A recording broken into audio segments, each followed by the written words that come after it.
Hello, this is Kev, and this is Black Men Being Brutally Honest on this great night. You are now about to experience the best show on YouTube and social media. And with me is the habitual line steppers, along with myself. We got Roger and we got Donnie. Say hello, fellas. Hello, fellas. All right. Well, thanks for taking that What's up, y'all? extremely little. What's going on? All right, guys. Let's get started. Um, Boom, boom, all right. boom. Kobe. All right. So Kobe Bryant and his daughter Gianna and others 2 weeks ago yesterday and died in a helicopter crash. Um, as of today, as to this date, there is no funeral. There still hasn't been a funeral, and the whole, the sports world, all of his fandom, they're still in shock and in grief. And most of all, we have to remember that he left behind a wife and three other daughters. So they're still very much in shock and in grieving. And but there's been like he hasn't been able to rest in peace yet. He hasn't. And it's because of this reason right here. Black man only has one chance to screw up. Apparently, only one chance.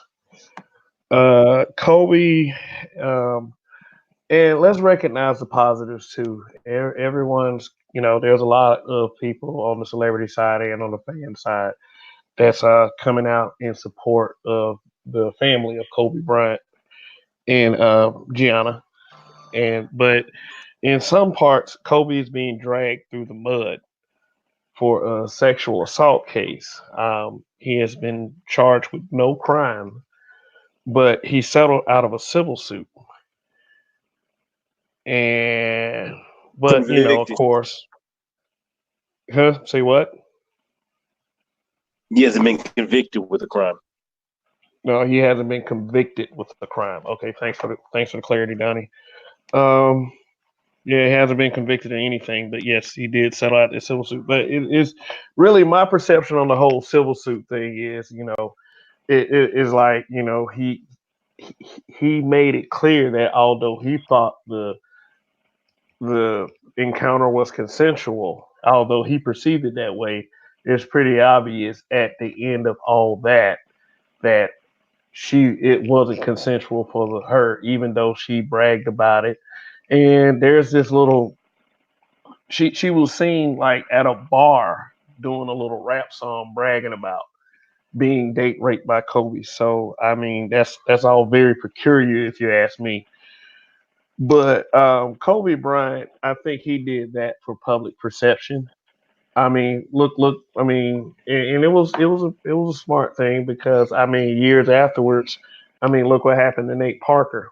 Nate Parker was pretty apologetic about his case, and I mean, it probably wouldn't have made one difference one way or another because he's a black man. I mean, it seems to me like they have this whole thing like, let's go pick on a black man and destroy him. Like they do it like once. It seems like they do it almost at the frequency of once a month. I mean, and some deserve it. Like R. Kelly. The Bill Cosby case is still very strange to me. They brought Michael Jackson back up several times since his death. Various people like Tavis Smiley, Neil deGrasse Tyson, and the list goes on and on.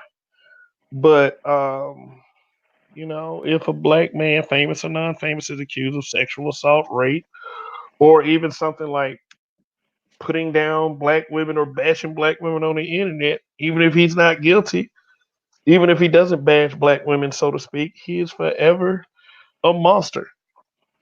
This kind of thing is all too familiar in I'm gonna say this, wait for it. Y'all ready? This kind of thing is very familiar in white supremacy. and it has its various agents. And who are these agents that won't let Kobe Bryant rest in peace? Of course, you have the racist Caucasians that they love making fun of black people when they die. They try to call it savagery, but it really is all disgusting. I mean, like for instance, the helicopter jokes. Uh, then you have these bitter dick policing people. These are the people who are, for some reason, they're all of a sudden they're financial planners. They had some idea of what all these black celebrities should do with their money upon their deaths, and I'm really like y'all really need to stay out of folks' business. But we'll get into all of these angles as this broadcast goes by. You have the random white women that should shut the fuck up. Period. Uh, this group includes the feminists that wants to constantly bring up Kobe's sexual assault case. Plus the what was the lady's name that did the Naker thing? the but yeah, we'll get to her too. I don't remember her name. Uh, It's, yeah, I'm a, they just keep. I mean, all right.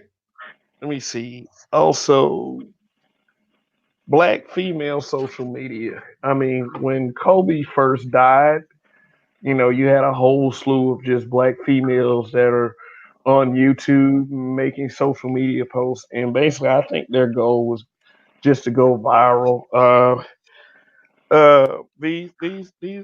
These girls give themselves labels such as bitch, feminist, swirler, pro black, which really isn't pro black at all. Misandrous. Yes, there are some that call themselves misandrous. Hoes. And yeah, they call themselves hoes too. And that ain't even the tip of the iceberg. And of course, one of the biggest, if not the biggest, agency to white supremacy, mainstream media. all right, Kev. Just so you know, that reporter that was on, it says MSNBC. Her name was Allison Morris, the one with the Allison Nakers Morris. with the Nakers slip. Yeah, it says it's Allison Morris. Yes, and the underlying thing about all of this is it is so disrespectful to a man who just died. I mean, it's so disrespectful to his family, and it's disrespectful to the others' families who went down in that helicopter with Kobe and Gianna. And but is we're here to talk about the whole Gayle King situation because that really has just blown up. Here's some of the problems I see with Gayle King and people like Gayle King. It's like during the interview with Lisa Leslie, it's just like even if she says that it's just an edited portion, she cannot believe that it was aired like that. What the hell difference does it make? It just sounded bad. And for those of you who haven't caught this interview, I do have a clip. Let me go ahead and show y'all real quick. Um, oh, and also, okay, I'll get to it as soon as let's see. All right, this basically is from this Facebook watch page called Reality Wives. It shows everything that we need to see. 2004. Is it complicated for you as a woman, as a WNBA player? Let me start it from the Said that his beginning. legacy is complicated because of a sexual assault charge, which was dismissed in 2003, 2004. Is it complicated for you as a woman, as a WNBA player? It's not complicated for me at all. Even if there's a few times that we've been at a club at the same time. Kobe's not the kind of guy, never been like, Lisa, go get that girl or tell her or send her this. I have other NBA friends that are like that. Mm-hmm. He was never like that. I just never have ever seen him being the kind of person that would do something to violate a woman or be aggressive in that way. That's just not the person that I know. But Lisa, you wouldn't see it though. as his friend, you wouldn't see it. And that's possible. Mm-hmm. I just don't believe that. Mm-hmm. And I'm not saying things didn't happen. Mm-hmm. I just don't believe that things didn't happen with force. Is it even a fair question to talk about it, considering he's no longer with us and that it was resolved? Or is it really part of his history? I think that the media should be more respectful.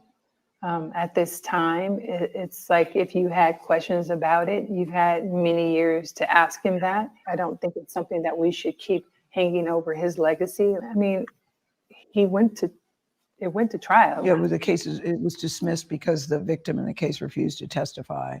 So it was dismissed. And I think that that's how we should leave it.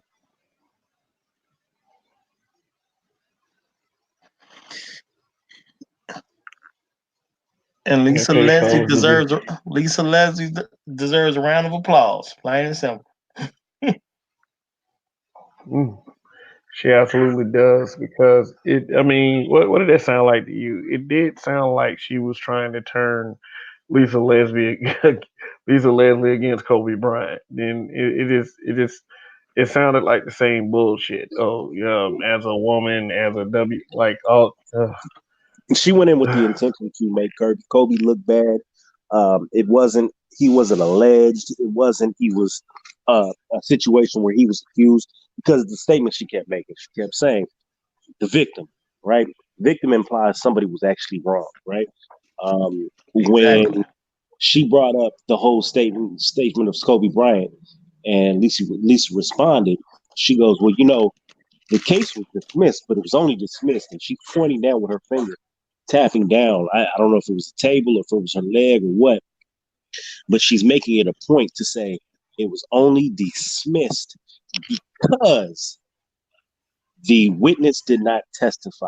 But I want people to take another look at this angle, right?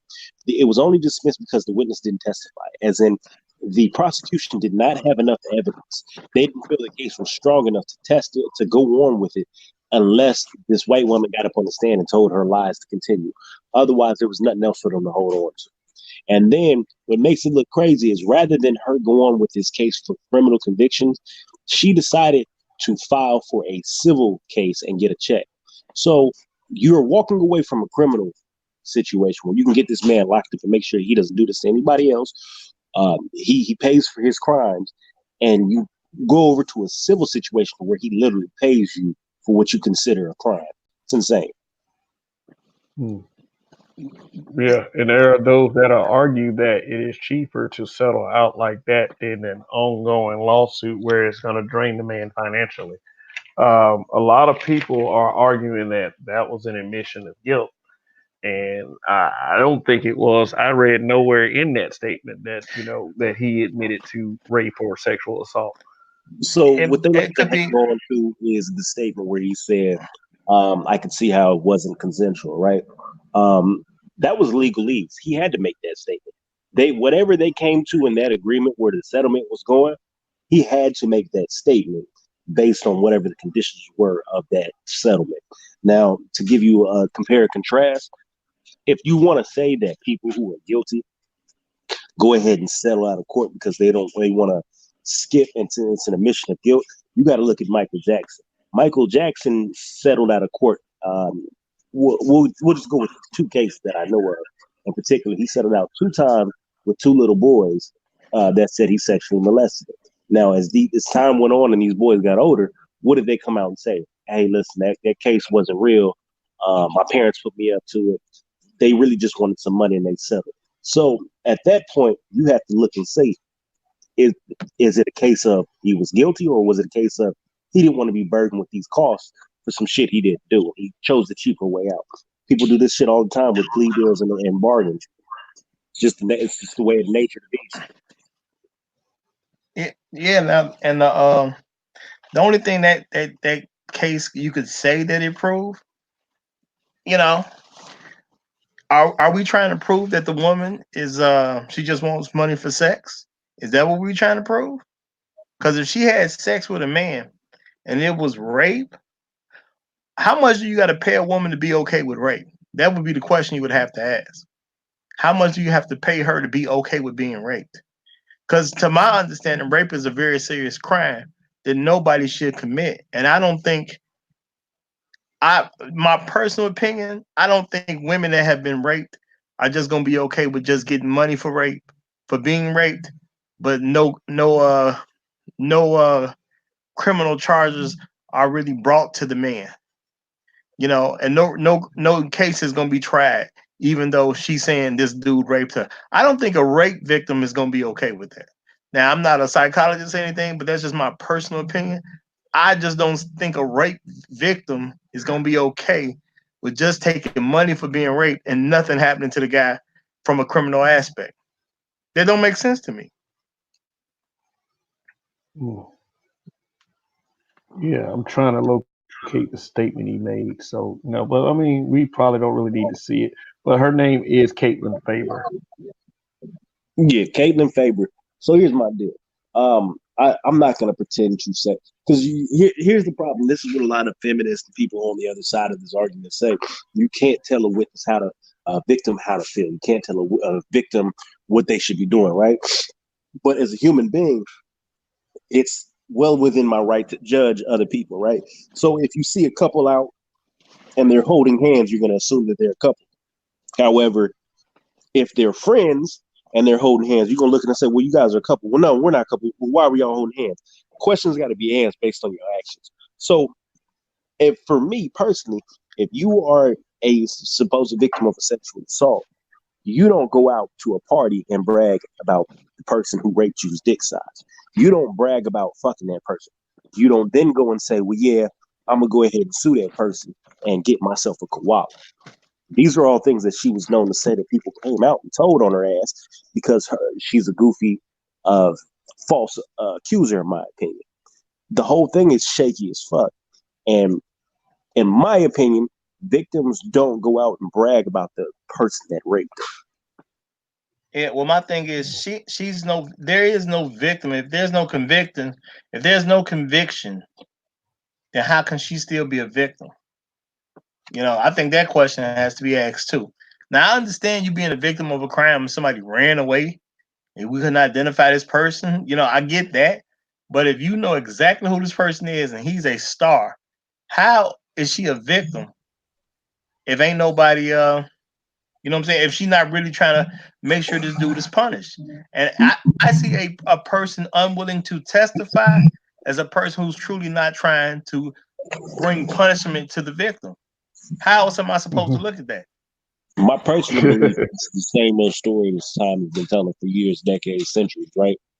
When a black man sleeps with a white woman, whether it's consensual or not, it's technically rape. Why? Because the white man doesn't want to see that white woman be defiled by a black man. Now, if we dive deeper into that, what I think actually happened is Kobe met this chick. He brought her ass up there. Hey, come get these towels. She came up there with the, oh, you Kobe. Yeah, well, what you trying to do? Oh, okay. They get to fucking. And, she might have been a little bit too much for Kobe to handle because allegedly she said her rectum bled. Okay, cool. Now, that's an unfortunate consequence of, having that type of sex.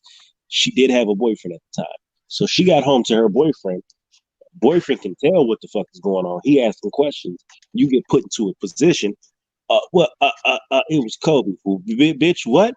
And in order to get out of accountability for that situation, it probably became a rape situation. He had hit her over the head. Oh, Kobe raped you? You need to do something.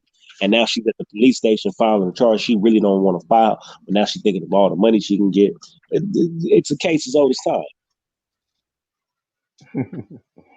Yeah, see, hey, hold on one second. Shout out to LaShawn Jefferson and David Monroe. He says, "Nah, y'all niggas supposed to believe all women. Y'all ain't watching the news." That's funny. That is funny. I deal with that. I will believe that somebody possibly could have done something, right? But at the end of the day, you got to give me proof. If you tell me somebody assaulted you or did something to you, you got to show me signs that leads me to believe that he did that. I can't just take your word and have nothing else, because at that point, it's going to be abused. And you know what they say, with great power comes what? great responsibility. And these chicks is Yeah, full of power with no responsibility. yeah. I think David Monroe says, "Wait, what about the reports of other DNA samples?" They said they found like 3 or 4 different semen samples in her underwear that Right. night. She was a strag. She had been caught cheating before. She was out in these streets. And when her boyfriend popped her ass, she had to explain it real fucking quick. And of course, if it comes down to it, it's a nigga. I bet you money she was a hoe and had been caught multiple times cheating with this nigga before, and his dumb ass was trying to figure it out. And that was her way out. Kobe raped me. Oh, I was raped. I didn't cheat on you. I was sexually assaulted. You know how many times I've heard a motherfucker tell a dude she was sexually assaulted and making an excuse for why she went out and sucked 12 dicks? I mean I had that an is in a ex-girlfriend. I had go an ahead, bro. ex-girlfriend. Yeah, I had an ex-girlfriend. She had a slutty friend. And every time the chick would get drunk, she would end up fucking. So we go somewhere, and at the time, she dated my dude. And we go out to a house party. She get a couple drinks in her, and I look over in the corner. She kissing my nigga. Not my nigga. She kissing somebody else. And I'm going, my nigga. You know your girl is in this party kissing another dude right now, right? What? Yeah, she kissing another dude. So he hit her up. Oh, I was drunk. He took advantage of me. I didn't know. I didn't want the kiss. He kissed me. Well, bitch, to me it looked like you wanted to be kissed because it was way longer than a get off me. So that the excuses motherfuckers make is ridiculous. Oh yeah. Yeah, well, my thing is, it Oh, is a old play for women to just blame sex with men that are not their significant other on rape. That has happened over a long history, so we can't just not acknowledge that. But at the end of the day, um, I just simply don't believe it. I'm just put it like that. I think the whole thing is just very disrespectful to rape victims as a whole. It's people out here that actually been raped, and this is just another clown person, in my opinion, claiming something happened to her, but she don't want to take the stand. My thing is like this case could have fell apart for many different reasons, but the main reason your case falls apart because the person who said they were raped don't want to tell on the person that they supposedly already told on. That don't add up to me. How come you don't want to tell on Kobe when you already told on Kobe? All you gotta do is get on the stand and tell on Kobe. You told but him but at the after police that, station. she spent a lot of time telling on herself. Yeah. Well, I just want people to think about that aspect though, because it's one thing to say she was scared or she was frightened. You don't know how a victim's gonna act and all that type of stuff. But she already told on her brother at that point. You know what I'm saying? The media was protecting her name for the longest, and you know, once you've already told, you made this a public issue at this point because he's a superstar. Okay, why would you not tell on him one more time in the courtroom? You done told on him all them other times. So what's gonna make you stop right then and there? That just don't make sense to me. That doesn't sit well with me. You will tell on him at every single occasion except when it really counts. Yet you want me to believe he actually raped you. No, I don't buy into that. I mean, and what everything has become. I mean, shit, she's a liar anyway. But what does it sound like to you? Like, I'm glad you brought up history. This sounds like the usual bullshit. Whenever a white girl is caught with her pants down, she's screaming rape.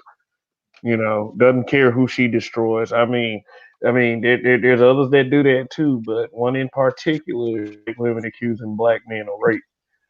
you know and let me mention like some of the other feminist shit too, like people like Rose McGowan, who oh well, she's involved because of Snoop Dogg's Snoop Dogg has been causing up a stir too. So let me show you that. Yeah, let me show you that clip and his reaction to Gayle King, and see what the fuss is all about on that one. So all right, we're gonna play this one. Hopefully it's, yeah, here it is.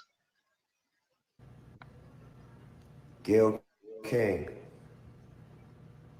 out of pocket for that shit. Way out of pocket. What do you gain from that? I swear to God, we the worst. We the fucking worst. We expect more from you, Gayle. Don't you hang out with Oprah? Why are y'all attacking us? We your people. You ain't coming after fucking Harvey Weinstein asking them dumbass questions. I get sick of y'all. I want to call you one. Is it okay if I call him one? Funky dog head bitch. How dare you try to tarnish my motherfucking homeboy's reputation, punk motherfucker? Okay. So what do y'all think of that?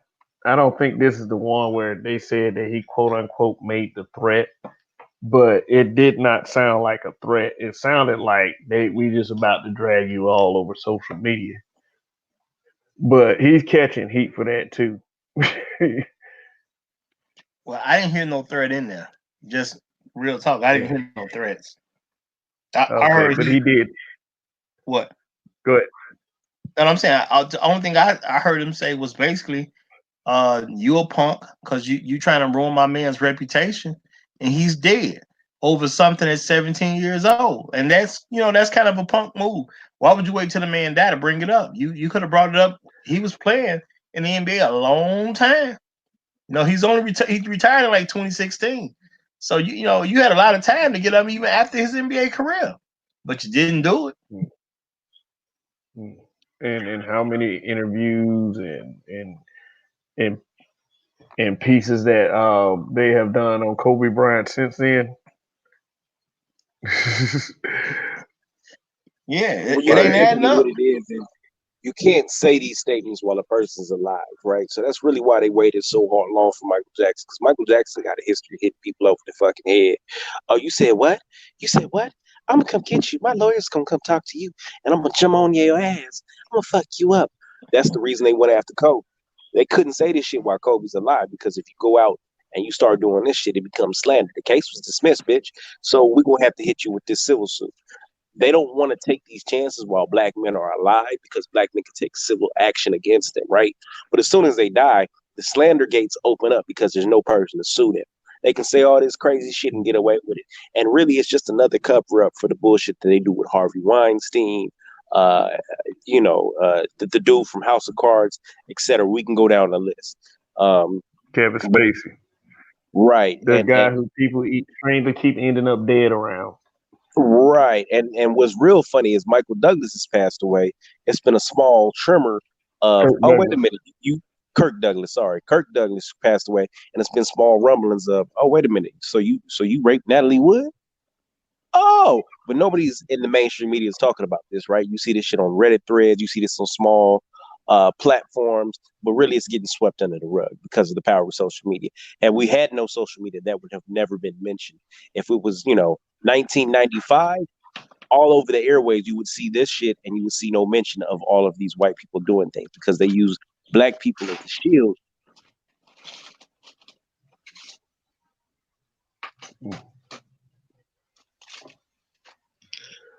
Oh yeah, I mean, it's just, and then it's just like the usual stuff. Let me ask y'all a question. Have y'all seen as many hit pieces on Kobe Bryant as I have since he's died? Like there were plenty of. In the last probably week, I legitimately have lost hope on black women in social media. Black women, virtue signalers, black dudes running behind them, and the majority of white people have come on to call this man a rapist and everything else. I've seen memes to where Kobe Bryant passed away and says, "Is this heaven?" And in heaven, he meets basically other people, and I'm like, "Yeah, you're in Valhalla." And he comes up on what's the dude who died in jail recently? Epstein. Pedophile. Yeah, Epstein. They go, "Oh, Jeff Epstein's here." Oh, wow. Is that you? Have you brought your daughter? She did disgusting shit, right? That's low. That's low as hell. And these memes are all over the place, and I expect that from white supremacists. That's par for the course.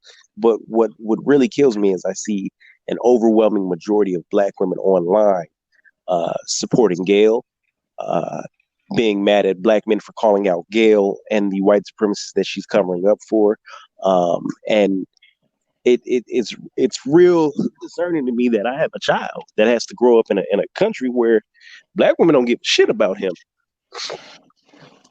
Well, you know what?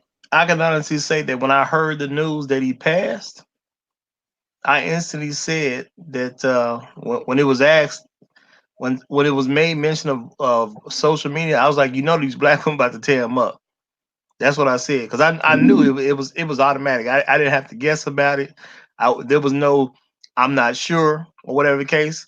Somebody brought up social media. I'm like, boy, they finna tear him up. That's just what it is, and that's exactly what happened. So by the time I got to checking social media, you know, they was already digging into him. Probably about I'm gonna say maybe an hour and a half of me finding out that he passed. Then I checked social media when I had the chance. They was already lighting into him. You know, but that's what it's to be expected though. Sadly, Yeah. Let me tell y'all what a contradiction it is for someone to call themselves a swirler and tell black women they shouldn't support Kobe Bryant because he married out. Do you know how stupid that sounds? what you know, Like swirlers seriously, and swirlers feel like only they should marry out, but men shouldn't have that option. That's what the swirler movement let's is about. define swirler. Let's define swirler in the terms that we're talking about. Swirler are black women who pursue and date white men. You know, they even wrote a book about it. And there have been plenty of those coming out against Kobe Bryant. Like, what the fuck are they even talking for? You don't like black men. And these are the same little girls who call themselves feminists who push these narratives like, oh, we don't need to marry black men. And you know, by the way, somebody need to check out Roger Stevens' broadcast. You know what was the title? They talk about not getting married, but they're upset because Kobe got married. Yeah. It was just about like that. I think yeah. They claim marriage isn't important, but they're mad Kobe got married. That's what it Yeah, was. yeah, yeah. Very good broadcast, by the way. But what like it just brings me back. What are those girls talking about? And I mean, like I'm not gonna dismiss the fact that they think that they think by criticizing and disrespecting Kobe like that they were gonna go viral and they were gonna get a lot of support. Well, unfortunately, a lot of those girls did get support for that. You know, a lot of unhappy, unmarried, lonely, not dating women who were happy that this happened. Like they were happy that this happened to Kobe Bryant and making all kinds of excuses as to not support him, as to They're not projecting supporting their him. they're projecting their Good. entitlement. That's ultimately what it is. They're projecting their entitlement. What you have is a bunch of out of shape, crazy looking mammies who are out here with other niggas' kids, right? In fucked up position. You can't get a man in your city, in your town, who will accept you because you have a bad attitude or something is wrong with you internally, right? You could be gorgeous and something will still be wrong internally with you. And then you look at this affluent basketball player who's made the decision to go and marry another woman, a woman who I might add he's been with since high school, right? That he's married and had several kids with. She was with him through the ups and the downs. This rape case, he didn't just abandon him, right? She stuck through with him, and this black woman would not have. But at the end of the day, she wanted his money. She saw what it represented to be with a basketball player, and she's mad that he wasn't with a black woman because it could have been her. So she's upset that he married out. It's just a whole projection. Mm. And plus, he was an excellent father. Obviously, a very engaged father, as a matter of fact. Being Absolutely. his daughter. Go ahead, Roger. No, I was just agreeing with you saying absolutely, but I'm gonna also say that when it comes to black women, like Kobe had a crush on Brandy. Like when he was coming up in the game, he asked Brandy to go on prom with him. Brandy didn't know who he was. He was like, I'm the number one basketball player in the country. All this, you know what I'm saying? He let her know he had some potential going on. He was trying to kick it with her. He took her to the prom.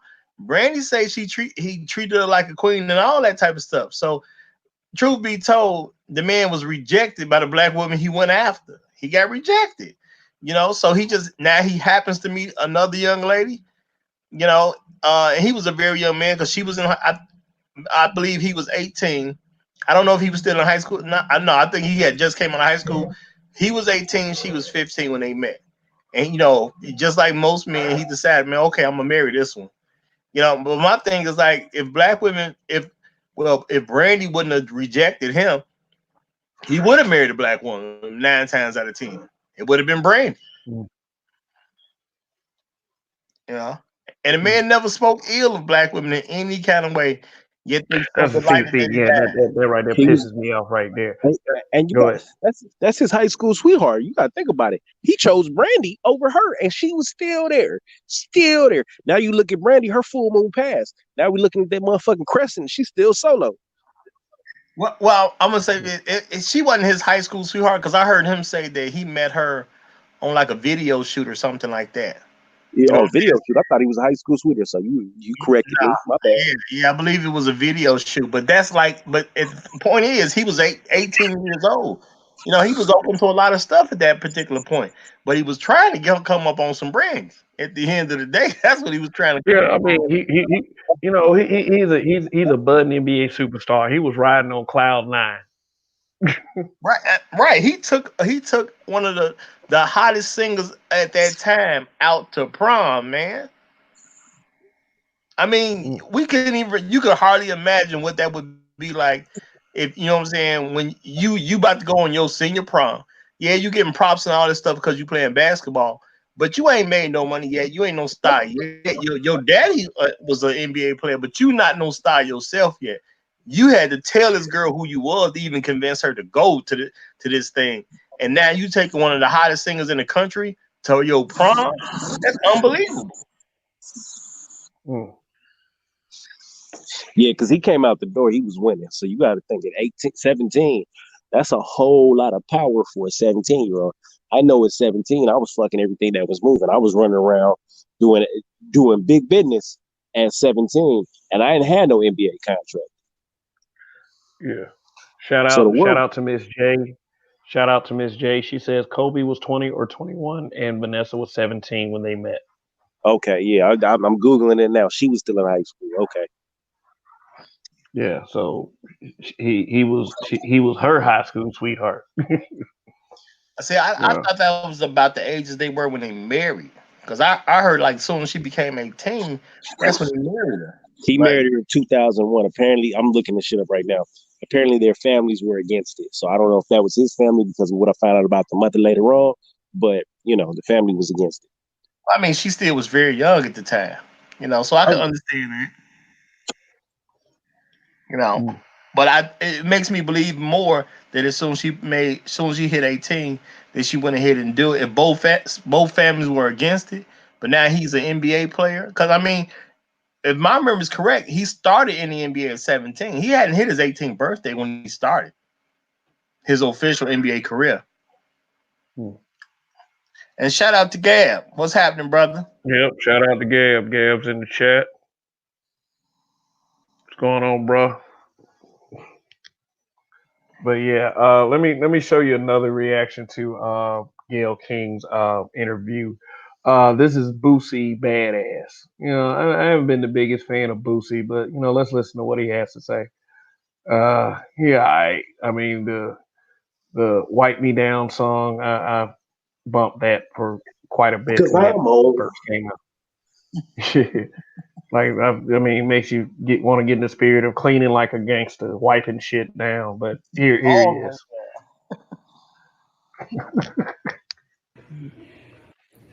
Gayle King, why the fuck would you ask some shit like that? I don't give a fuck who friend it is. I don't give a fuck she can Obama or Oprah. Why the fuck would you do something like that? Why would you do that to your people? You know what people going through, right? Why would you ask a fucking question like that, trying to tarnish somebody's image? You do that to your own black people. You sad. I'm finna fire your ass up. You sad, bro. Be talking, black people need to stop fucking trying to hurt black people for success. It's all the reason you ask that fucking shit for, to get your fucking numbers up. Give a fuck who you can to. kept it real. Yeah, You he need to have a little bit of journalistic integrity. I understand Gayle, because you got to think Gayle's not going out and researching all this shit herself. She has a team. This team brings her a list of bullets and pop talking points to come at. When she saw well, how do you feel about his legacies? She should have said, "Nah, I'm gonna pass this." The man just died. I get if you want to bring this up 10 years from now. All right, it's tacky. It's tacky, but it's not when the man is just freshly passed away and you don't walk around talking about his legacy the whole time, and then you want to bring up he's sexually assaulting people. That's insane to me. Well, my thing is, at that point, had they even recovered the man's body yet? Hey, you know what? I have this theory about why they haven't buried him yet, and it's really dark. I mean, it's like, think about it. 9 people died in that crash, so it's like, how, I mean, I'm not gonna go there, but it's 9 just, people died in that crash. You have to figure out who the body is. If they're, yeah, he's completely burned that's through, what I there's was. no fingerprints to go through. So then you got to go with dental. There's a whole lot of situations there. People might be fused together because I've heard that he was holding his daughter in the end, which is it's a whole thing. When they bring, oh man, because I'm not a basketball fan and I'm not. I wasn't like no major Kobe, old Lakers, all this. But when you hear it, you just think this is a man who passed away with his daughter. That kills you off top. This is a celebrity figure, so it's going to be a bigger name for this person. But to have the disrespect that you do with this is insanity. It's not like he was a serial raper where he was going around and he had 15, 16 different women he sexually assaulted and kept going back and forth to court. This is a situation where he got popped. The case came out. All the evidence of the case pointed to, hey, listen, this shit is janky. We should ask some questions about this. Now you're presenting as if this man actually raped that woman, and the only reason he got away with it is because the victim wasn't strong enough to testify. Well, Complete and utter bullshit. let me say this too, because I want this to go out. Or correct me if I'm wrong. There was no evidence of a rape. They tested her. There was no semen of Kobe's found. They found semen of other people, but they ain't found none of Kobe's semen. There was no situation where it looked like it was some type of force had took place in the hotel room, what it supposedly occurred, anything like that. So there was no evidence. Well, you got to understand, in the system of white supremacy that we live in, the evidence is, she said, I'm white and I say so. Right? Oh, I grant there was an accuser. Yes, there was an accuser, but I'm just saying realistically, there was no actual evidence that I can even remember. I'm not quite sure. I don't know if they may or may not have caught his DNA. I don't know. What I know is at the end of the day, it was flimsy at best. She pretty much buried herself under the butt. Like if they had, let's look at this in reality, right? She filed a civil suit and there was a criminal suit. So the civil suit was going to take some time because Kobe Bryant's lawyers could have pushed that out in order to let the criminal suit file out, right? Criminal suit would have went out. They would have displayed the evidence of the trial. In trial, they would have said multiple semen in her underwear is what they call it. She was at parties bragging about his dick. She was running around telling people she fucked Kobe Bryant, and then that would have went to the civil suit. They would have went in the civil trial and displayed all that information along with a not guilty conviction. A civil suit would have been thrown out. So she couldn't take that risk. That's why she recused herself from that from the criminal trial, and they had to settle out because, logistically thinking, if this man is going to have a civil trial where he's got to go back and forth to Colorado, he's missing out on ball games, he's missing out on practice, he's missing out on endorsement deals. It's better for him to settle. So if he had to pay her $4 million, Kobe was going to make that back in a year. It was just better for him to get rid of that. Now, it definitely made sense for him to settle, but just like you say, we live in a system of white supremacy.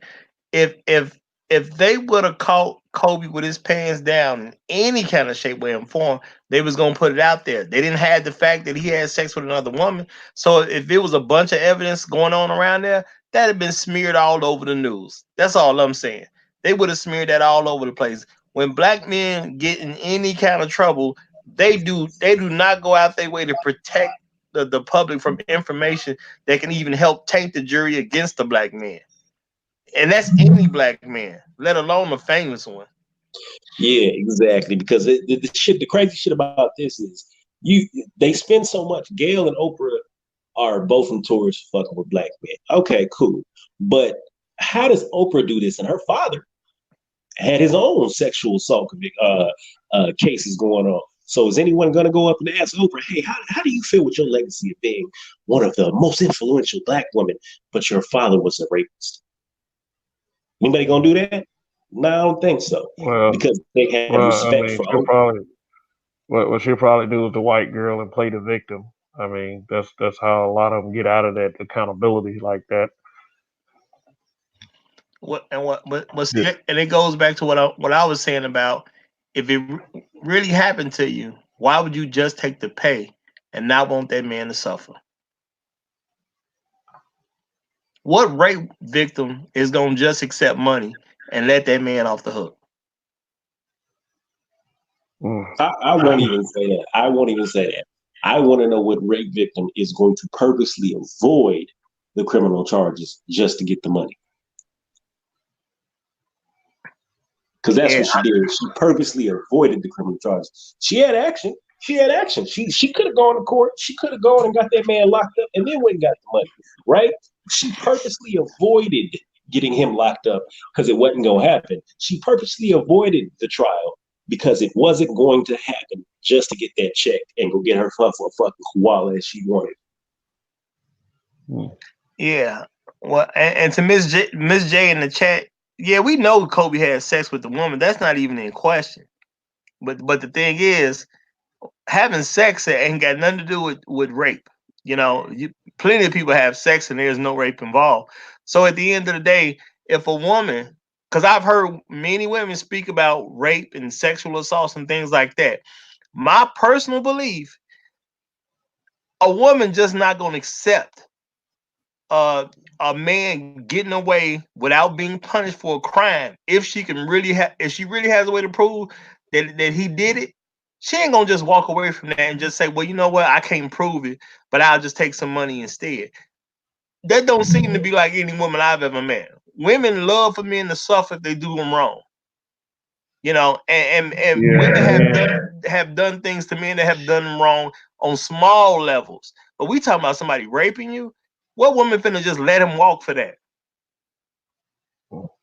You know, not saying that she was against what I'm saying, because you know she just throwing out information. So I'm not saying that she's trying to defend the accuser or anything like that. I don't want to put that on her.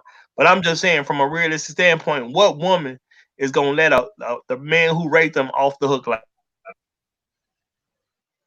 A woman seeking shout out. Okay, just want to shout out to BGS Ibmor in the chat. What's going on, guy? And just want to just read this, Miss J. Once the info about the semen in her underwear came out, she knew her goose was cooked. what I want to know is as a woman, how do you have 3 niggas in your drawers? in your drawers. And what was her bullshit excuse? She picked up some old laundry. So do you get in the habit of picking up some old laundry up, putting the same panties on multiple times to fuck 3 different dudes in the same day? Or was this multiple days you was putting these panties on? Yeah, it sounds wrong in a lot of ways. Yeah, because I remember the trial when it happened. I mean the case when it happened, because we're in LA, right? So you get all these news reports, and what happened is that we were wondering because at first we didn't know who the chick was, what happened, right? But the first reports came out that they checked Kobe's DNA. They had his body because he had 2 bodyguards. They checked their DNA. As I was wondering, said if Kobe did something, how come they checking all these dudes? And it comes out that they couldn't find his DNA, and she had 2 more guys, 2 or 3 more guys, basically semen in her rape kit. It wasn't on her panties; it was inside. It was inside her rape kit because she had to go for a rape kit. Because initially she wanted money, and Kobe was going to pay her, but you know because he's a celebrity, they wanted to take it to trial because they would bring them attention. The cops Right, actually right. pushed it. Yeah, She didn't push it. The cops pushed it. She wanted $75,000, and Kobe was going to pay her, but the cops said, "No, we're going to take this to trial." Also, the state picked it up, basically. The state picked it up.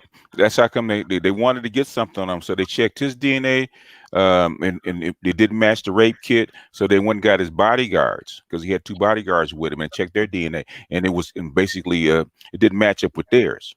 So they're right. looking at her funny. But So go ahead. this is something that I learned from my unfortunate situation. Because when I was 19, I was falsely accused, right? Mm-hmm. So what I learned is the victim doesn't have to go in there and say, "Hey, listen, this person sexually assaulted you. I'm gonna stand up and try." Yeah, Once right. they get that rape kit, they can go full drive. Yeah. State picks it up. They don't need her no more. She can go sit at home. She can watch some TV. She whatever Right. fuck she wanted to. Right. It was so when they said that she didn't want to testify, so they had to dismiss the case. All that meant to me was they didn't have any evidence on Kobe to say that he did anything, but they was trying to get the nigga for her being a white. The only difference is the only thing that they found on is that when he anally penetrated, right, she got blood on him, so they found her blood on his clothes. That's where they knew. But he had already admitted he had sex with her. Now, Yeah, my and thing then, and did, then one like go ahead, Roger. I was going to ask a question. Did a train get ran on these women? Because why did they test the bodyguards? Oh, because the DNA inside her didn't match Kobe, and she had 2 different people's DNA. No, So I mean, I get that part, but wouldn't knowing that the DNA did match Kobe be enough? Why would you no, then still? because it could because they don't know if those Kobe's party could have ran a train on her, just like you said. Remember So how they they had to got check it. Tupac. Tupac didn't even sleep with that girl, but Tupac got popped on that, right? Because the other individuals was fucking the girl, and they wrapped Tupac up in that case. They were going to do the same thing to Kobe. You're doing the same thing to Kobe, yeah. And you know what? They might have been trying to turn those bodyguards on Kobe. Maybe that was going on too. No, well, they couldn't because the DNA didn't match up. And got to remember, Kobe's got a lot of money and a lot of good lawyers, and the NBA's in on it too. So if you're gonna do it, it's one thing if it's a rapper or somebody like that, but the NBA is gonna protect its reputation. So basically, yeah, you're near NBA city. No, they're gonna send down NBA lawyers. Basically, the NBA did go down and investigate it. And let me tell you, them rape kits is thorough as fuck. Them rape kits will pull the skin, the hair off your body, the skin of your fingernails. They blood test you, so they get were you on drugs, were you drugged, any of that shit, were you intoxicated at the time in any way, fast, shape, or form. They know everything. Yeah, they can tell you every single thing. I know this because with my case, they checked. They was like, "Wait, bitch, you didn't have no sex that night. What are you talking about?" So when they pull this evidence, they know what happened. All they got to do is match it to a person at this point. Now, let's say Kobe's DNA was in there. It'd have been a wrap for Kobe. Oh yeah, it would be bye Kobe. We wouldn't know this man's legacy, nothing else. But they couldn't pull his legacy. Now, instead, they pulled 3 other men out, and they caught her with all these stories. She went around town telling everybody she fucked Kobe. The shit looked bad. It was nothing you could do. And the reason that she didn't testify is, number one, she was taking psychotic medication, and they already knew that. And 2, she's 6 or 7 months pregnant at the time. Oh, she was 7 months pregnant. She was 6 and 7 months pregnant with a Rando's baby, because she still hasn't told who the father was, even though she's married now. Wow. And that goes back to what I thought. She was one of them girls who's out consistently out here fucking and doing all kind of shit. Yeah. When that white dude she's with now found out about it, he goes, "Oh, you cheated on me," and her excuse was, "Well, I was assaulted and it was Kobe." And then they had to run from there all the way down the line, but all the way just to keep up her lie. Yeah, because you can't. It's kind of hard to explain when you come home bleeding from your behind. Yeah, man. So it sounded like she was a hoe. I'm just saying. She was. I mean, how many concierge give you a tour of the hotel, supposedly, and how many concierge bring you towels to your room? Yeah, You're Oh, she concierge. flirting. You're She not a big maid. name You're flirt. concierge. Yeah, right. you're concierge. You're not a maid. Yeah, I think that with all the evidence that was presented, that her being a hoe is pretty definitive at this point. Well, that wasn't a question, but you know, you still can't rape hoes, but you know, but No, you she still did get can't rape raped. hoes, but that wasn't rape. Yeah, it wasn't rape. No, no, and that's why they. But the thing is, they try to milk it as long as they could before they actually dropped it. But And then, I and didn't then know she was giving away pussy while already being pregnant. You know, when she was giving away pussy to Kobe while already being no, pregnant. she wasn't pregnant then because remember this took like the case went on for like a year. Okay, so I was tripping. I was like, wait a minute, this bitch was pregnant No, no, no, and she wasn't 6 months pregnant. pregnant. Fucking No, no, Kobe. no, I no, was like, no, wait a no. minute, You gotta Jesus. remember they brought him. It took him 3 months. That's together all supposed evidence, and then he went through so many pretrial depositions and stuff like that. It took almost a year for the trial even to come forward because every time they had some because they had this big precedent every time he flew in because the judge every time they made a motion. They had to bring Kobe in front of the judge so they get all the paparazzi to flood to that town. They're Right. making And money. Colorado wasn't even popular, so that was a big major event in Yeah. Colorado. Oh yeah, especially that little town where he was at. You know, little town only had like maybe 20,000 people. Yep. And now you got every hotel room being bought out Bought out. Yep. because you got all this paparazzi down there. You got all this paparazzi. I mean, smart play for the town. I give them that. I give them that. But Yeah. Yeah. That's how come she didn't come to trial because she was what 6 or 7 months pregnant at the time. That's how come she couldn't Well, testify. I think there was more reasons that she didn't testify. Like she just, that shit would have ruined her civil case. Well, they say that she refused to testify. Really, what the prosecution didn't want to put her on the stand in her condition because it would look bad. Plus, with all the other stuff, So you think the prosecution didn't want to put her on the stand? they didn't want to put her on the stand. So they said, okay, we won't bother. We just say she refuses to testify, and they dropped it. Yeah, because it never went to trial. Right, and most people don't know about these sexual assault cases because you can proceed to trial again without the witness. I think the majority of these sexual assault cases proceed to trial without a witness. Yeah, you don't have. Yeah, with the rape shield law, no, she didn't have to take the stand. And she didn't. She really didn't. She actually pressed charges, but she wanted a settlement. In fact, I was reading where she wanted a $75,000 settlement. And Kobe said, fuck it, pay her. And they said, no, we want you to go to trial. We're gonna push forward with this, and that's where it kind of got out of whack. But yeah, because they never really had a case. Even with these cases, even if you push through, there's been cases where somebody been like, oh yeah, no, it didn't happen. And they push through without it because once it's going through, it's going through. You have to go in and basically make a statement for the person. That's a whole lot of work for it to get undone on that end. But if it's said they do a rape kit, it's going through.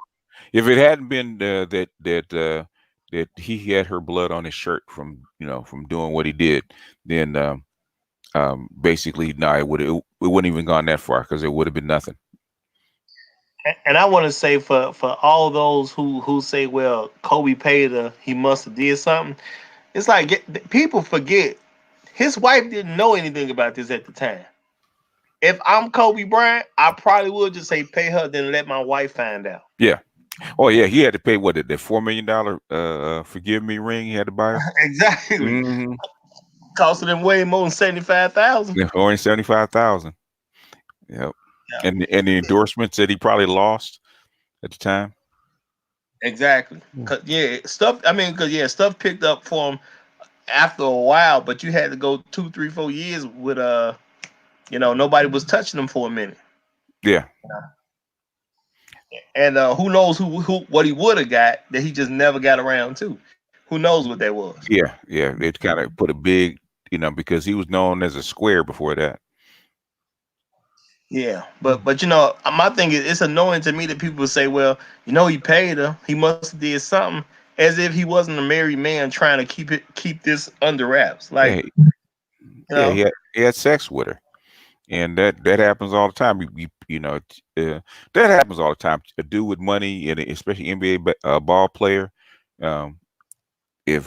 especially if he's married, they can't get it. The first thing they want is money. Or she wanted a baby from him because that's how she did what she did. That because that's actually more money. Exactly.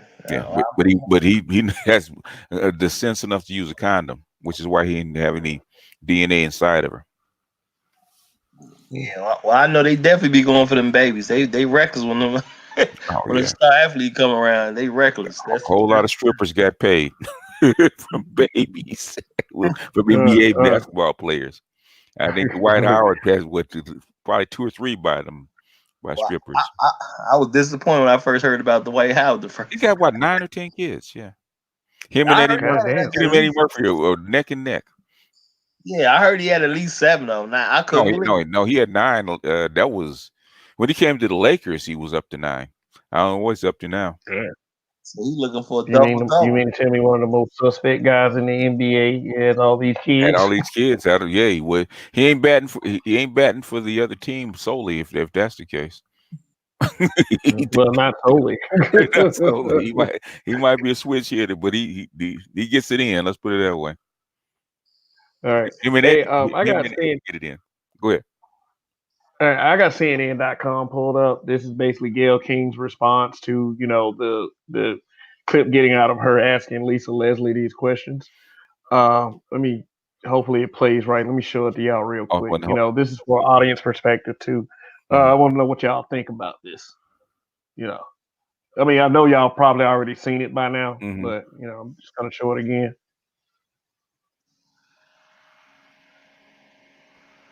All right, hopefully an ad won't play. Come on.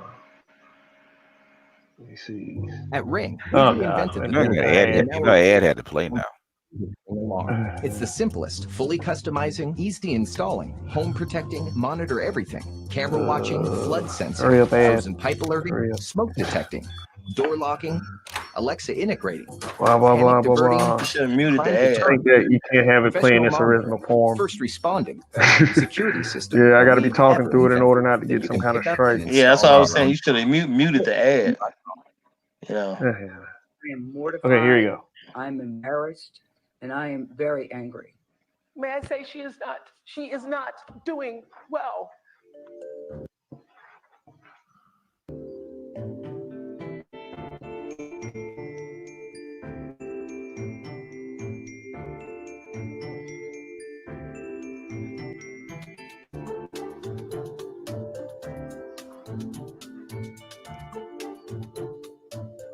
I'm not saying things didn't happen.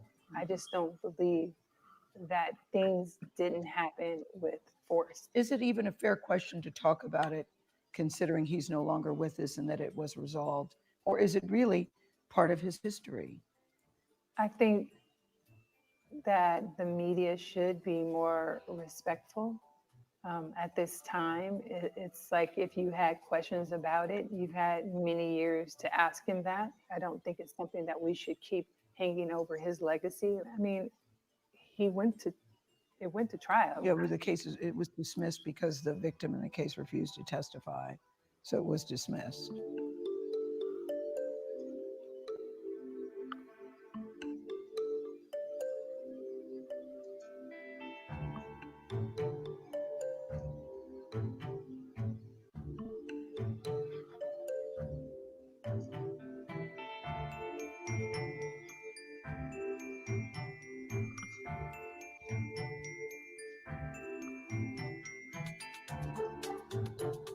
Gayle King, out of pocket for that. We expect more from you, Gayle. I don't. Because she has now death threats and has to now travel with security, and she's feeling very much attacked.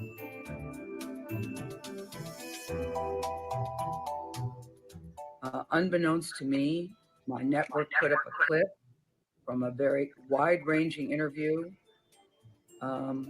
totally taken out of context. And when you see it that way, it's very jarring. It's jarring to me. I didn't even know anything about it. For the network to take the most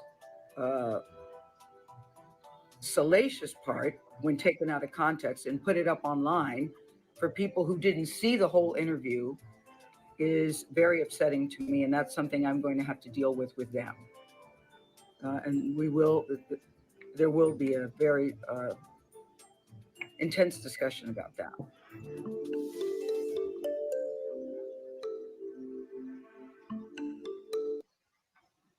All right.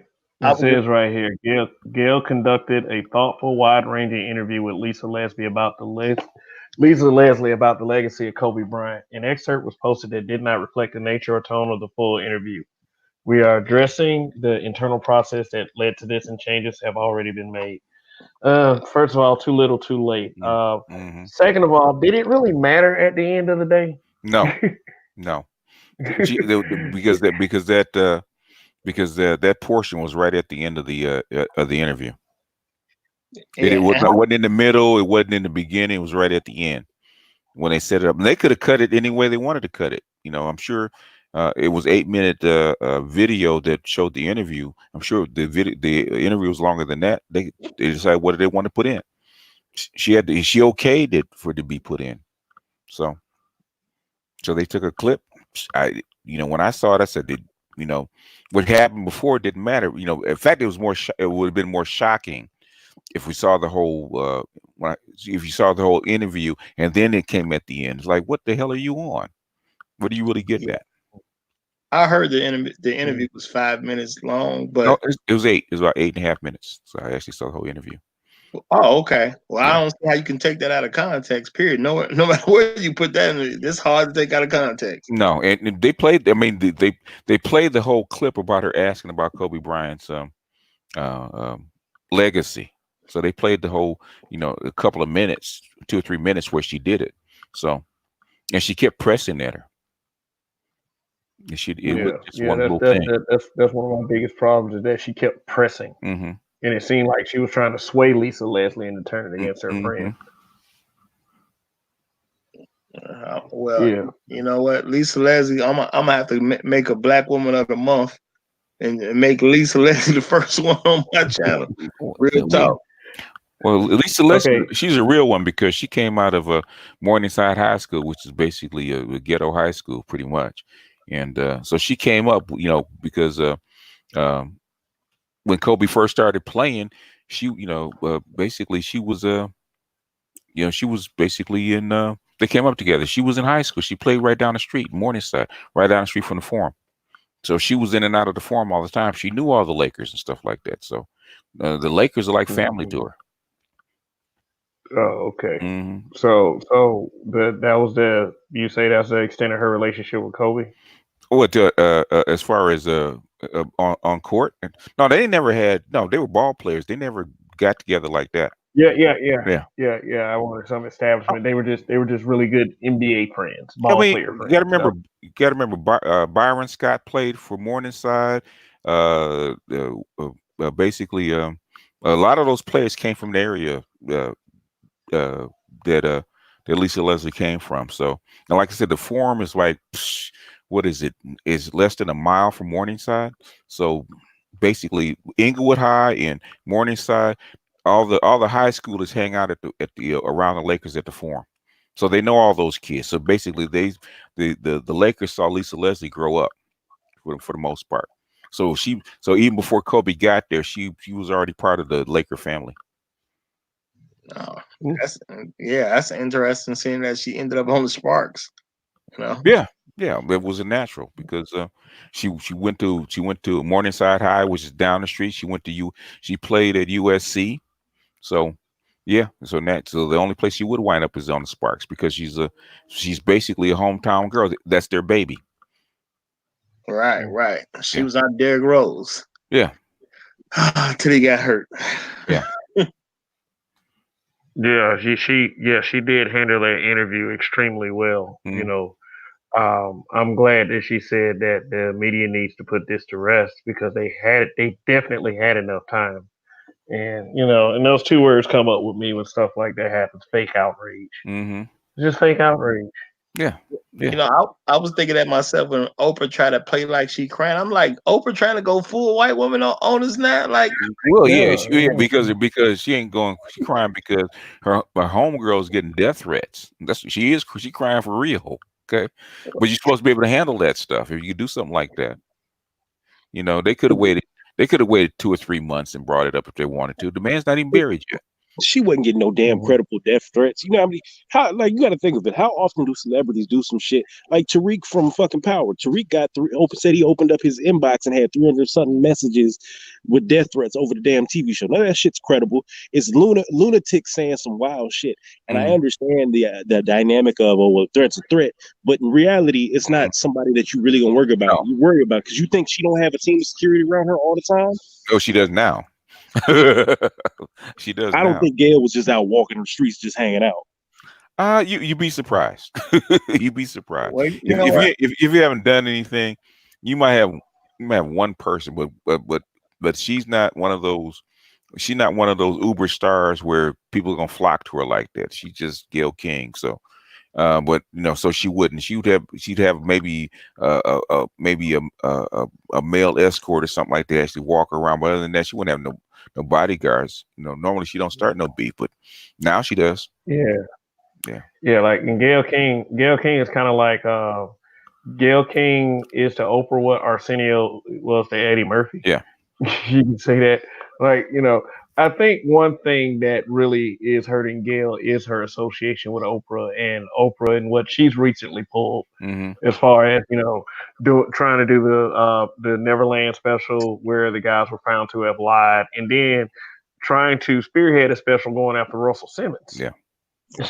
I think that's one big thing that Gayle had going against her anyway. Yeah, you don't know. Basically, as far as the Lakers, man, especially in Los Angeles and in Southern California, has like almost 20 million people. You know what kind of whoop ass you open up when you go up against the Lakers, especially for something like that. Yeah, see, my thing is, I'm not gonna say Gayle is an Arsenio Hall to Eddie Murphy, because without Oprah, we wouldn't know who she was. We just wouldn't. You know what I'm saying? Arsenio actually is a talented brother that could have made it on his own, even if he wasn't cool. Yeah, absolutely. So that's giving her too much praise. I mean, he was already out there before that. He was already out there before coming to America and all that shit and kicking it and hanging out. He was already out there. He was on the comedic scene doing this shit for years. Yeah. Gayle is a proxy of Oprah. If there was no Oprah, there would be no Gayle. Let's just call it a spade a spade. Exactly. Oh, okay, exactly. Okay. Well, I do stand somewhat corrected, fellas. Yeah. Hey, I'm not gonna give her any kind of praise right now. But you know what? Yeah, the thing I'm more happy about, and yes, I do say happy, is she's gonna think twice before she goes after a black man without really, because if it would be different in my mind. I wouldn't have so much anger with Gayle if she was calling out Harvey Weinstein. I wouldn't have so much if she called out Les Moonves. If she was just calling him out, didn't she defend one of the dudes? Who's the dude she defended? Where she was saying, "Oh well, he was doing and Bitch, have a seat. When it comes to White Zaddy, you out here with the cape and out here trying to protect the streets with the Power Ranger Morphicon, right? But when it's Kobe Bryant, you asking random motherfucking people, "Oh, you was his friend, right? So how do you feel about his legacy?" Yeah, because Snoop and them are already mad about them trying to go at Mike and then Russell Simmons. They're already pissed off about that. And then you try to do this before he's even buried. But what pissed me off, man, is that a couple of chicks on YouTube, man, and one in particular, I'm not gonna call her name. The wreckage was still lying there smoking, and she was up there going in on Kobe. Celebrating.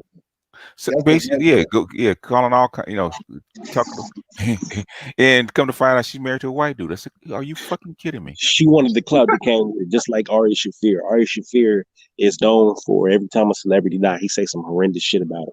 He picked the wrong one with Kobe, but he wanted the clout that came with saying some crazy shit about Kobe Bryant. Yeah. Now this motherfucker scared, had to get up out of LA, and these motherfuckers dropped him from his talent agency and canceled his gigs. Oh, he's in LA doing that? Are you kidding? So Ari Shaffir lives in LA and New York. I know he bounces back and forth because every time I'm in LA, I go to the Comedy Store, and he's usually up there, or he was up there the night prior. That motherfucker gone. He got to be in New York right now. Chilling. You got to be in New York. You can't be in LA, man. Not like that. Not that. Especially with Kobe or Kobe is or Shaq or Magic. You can't. No, you can't do that. Not in L.A. You got the Even some of his comedian friends said it. What's the dude? Godfrey. Godfrey, motherfucker got up there. He was angry. I called him. Said, "What the fuck are you doing, man?" And did all that extra shit. Listen, you can't be sitting up here talking about black celebrities like this who was an icon.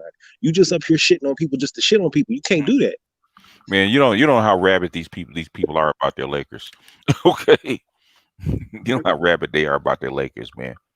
I was hoping one of them was gonna get hurt, though. I ain't gonna lie. I was hoping somebody was gonna beat their ass. It'd be like going to Boston and talking about the Patriots. Yeah, you're gonna fight. Yeah. So I'm in Philly. Motherfucker came down here.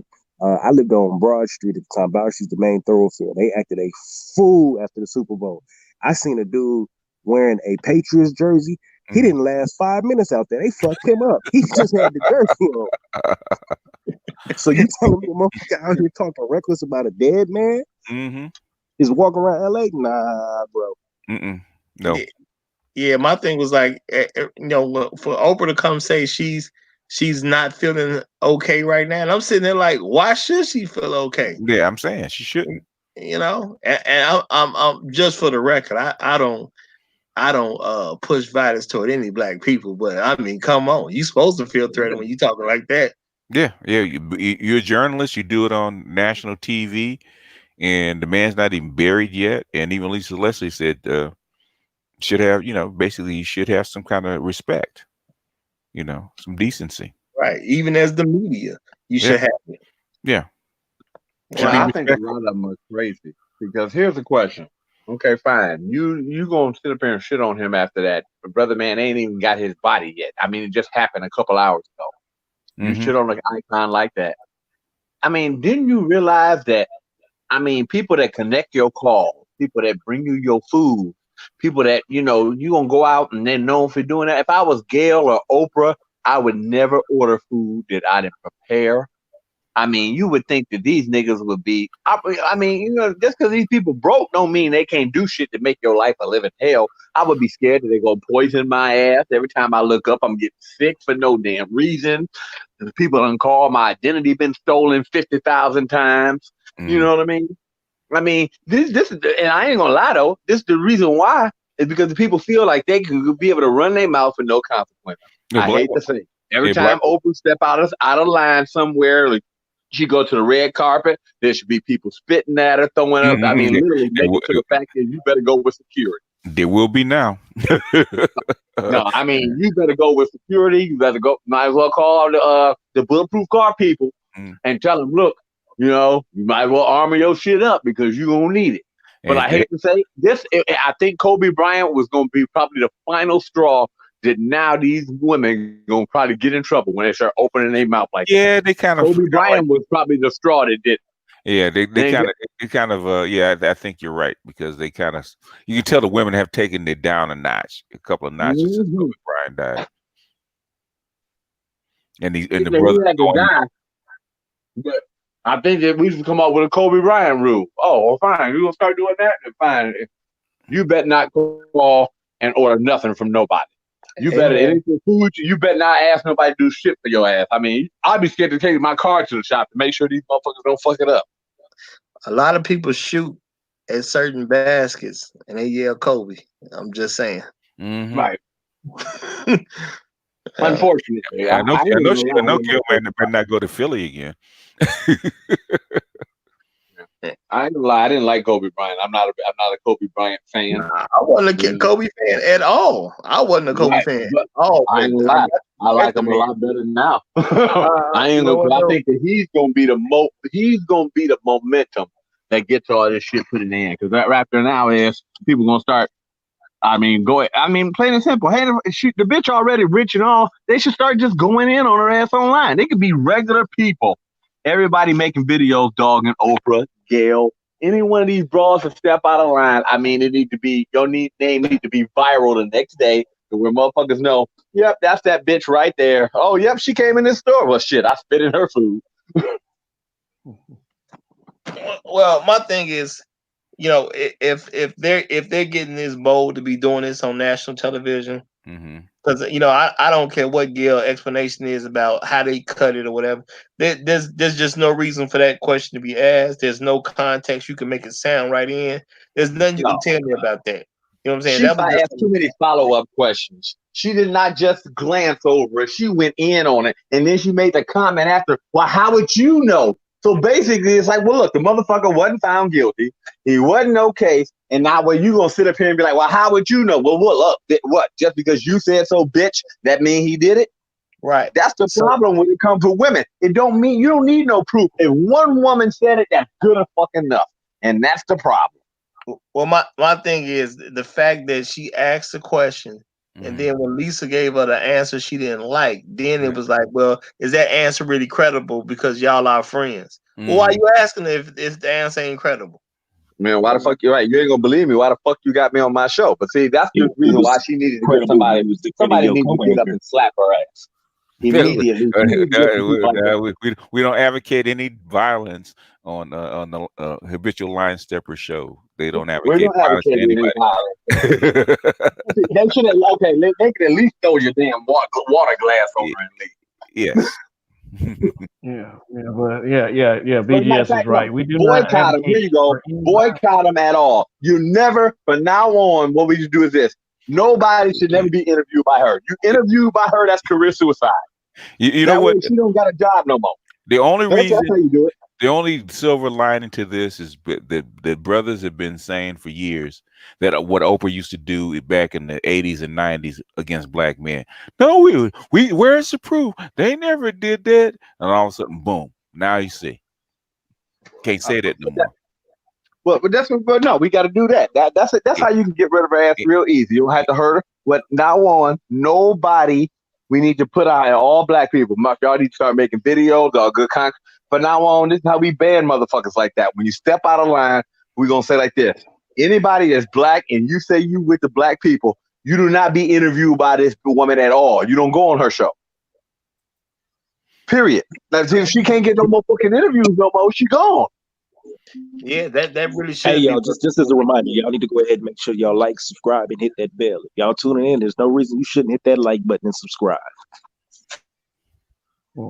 Yeah, hit the dislike button. It still counts. It still counts.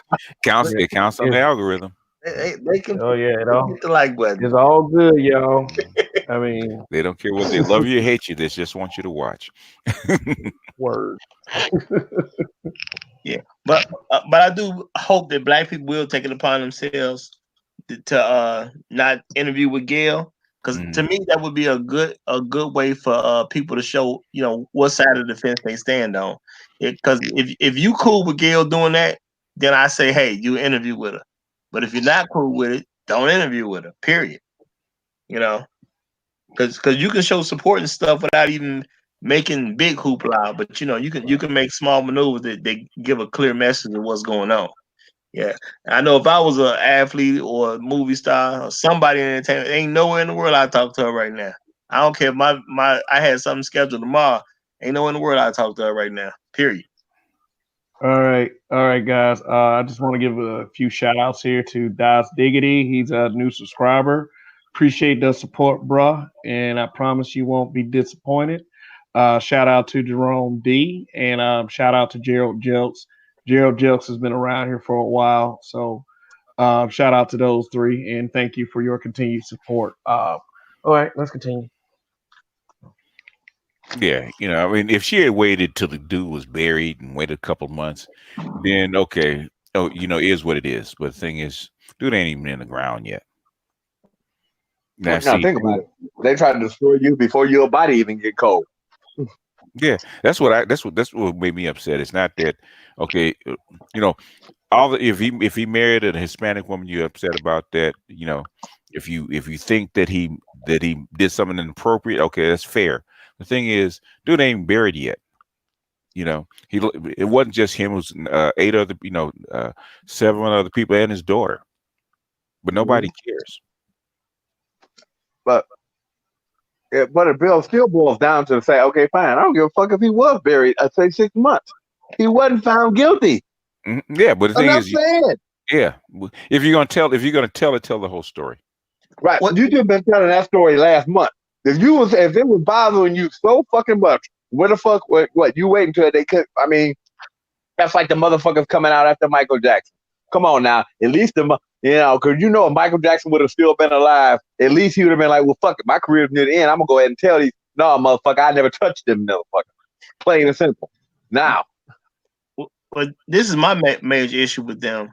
Major issue.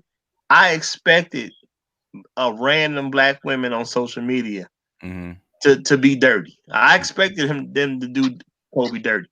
I expected white folks to do Kobe dirty. But my thing is like, Joe, you on national television. You couldn't hold back a week or two.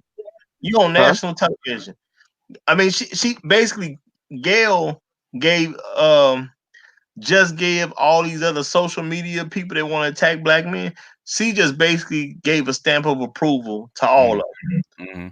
So it's the next time something happened to a brother, it's gonna really get ridiculous.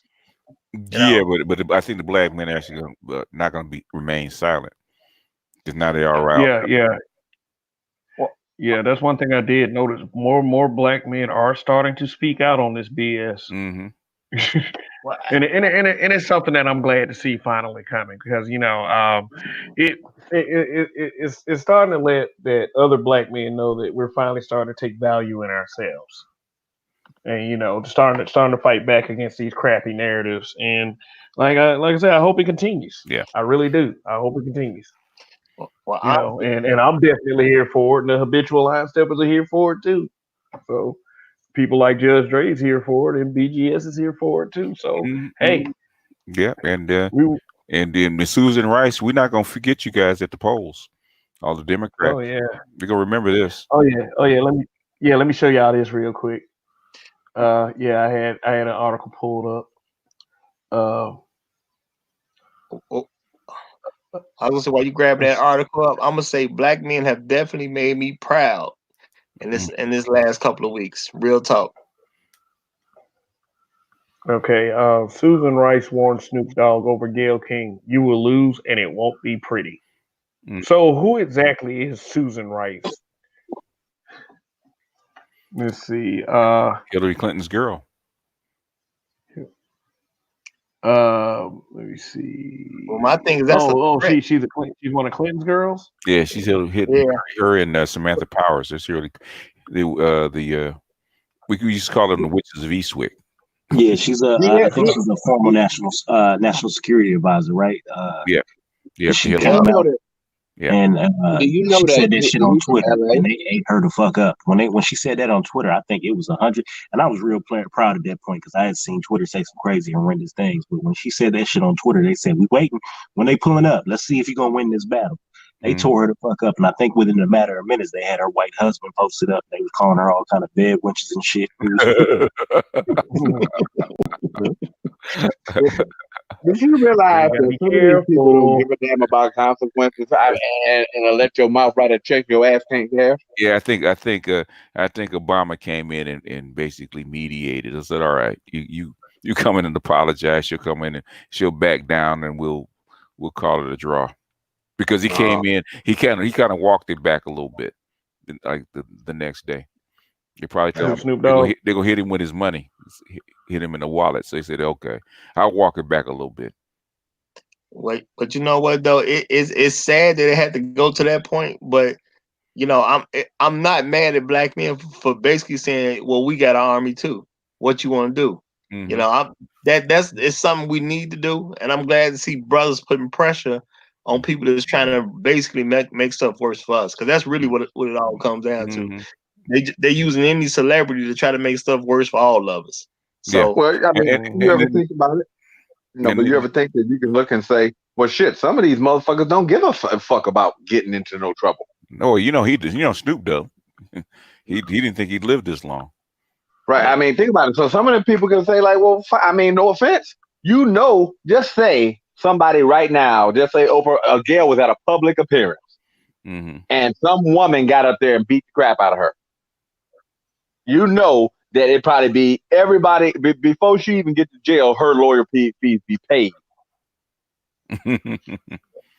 Yeah, What my thing is when you get black men and not just the crazy bunch, just regular dudes. If you get us to a point where we feel like we got to do something, it's gonna go to violence at the end of the day. Well, When unfortunately, and I know y'all don't condone it, but I hate to say, you've been taking so much shit laying down, and you wonder, think about it, you damn near organized slavery, and you speaking. You don't need no judge, no jury, no. You already executed just because if a woman said that, he did that. well, So Kev, if you put into Google right now, if you put in Civil Rights Army Twitter, that actual tweet should be the first thing that pops up, and you can actually look at the original tweet, and then run down and look at the responses. They tear her the fuck up. Oh yeah, they were going in Civil on Rights Army Twitter. And yeah, we don't. Yep. Yeah, and we don't promote violence, but my thing is, if you make men feel like there's nothing else they can do, they are going to go to violence because that's natural human behavior. Go back up. We basically these very first link. There you go. These, nope. These group of black women they're trying to vie for they're trying to vie for political power. Yeah, you're right. They're trying to vie for political power. That's exactly right. Yeah. Yeah. But my thing is, don't let that vying for political party get you killed, because you keep trying to make black men feel like they are absolutely powerless. Somebody gonna pay the price at the end of the day, because it's natural for humans to go to violence if they feel like they have nothing left. Mm-hmm. it won't be just. It's not just black men are pissed off about this.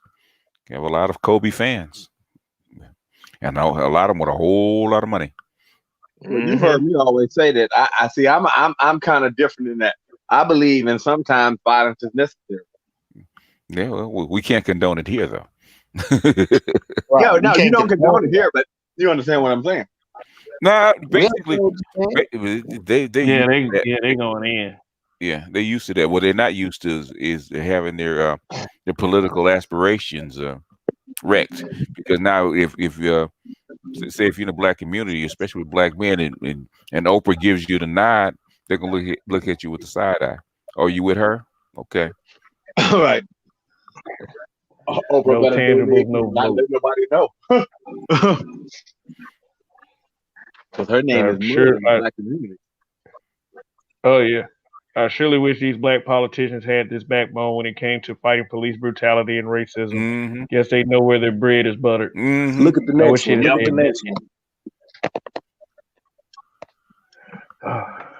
one. Let's see. Oh, wait a minute. Yeah, this touchscreen's kind of. Let's see. Oh no, that's not it. You went back up. Yeah.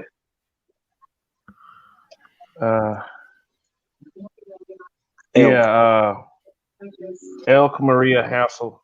Let it be known on record, a UN ambassador at Ambassador Rice just issued a death threat to Snoop Dogg, coming at him with an army.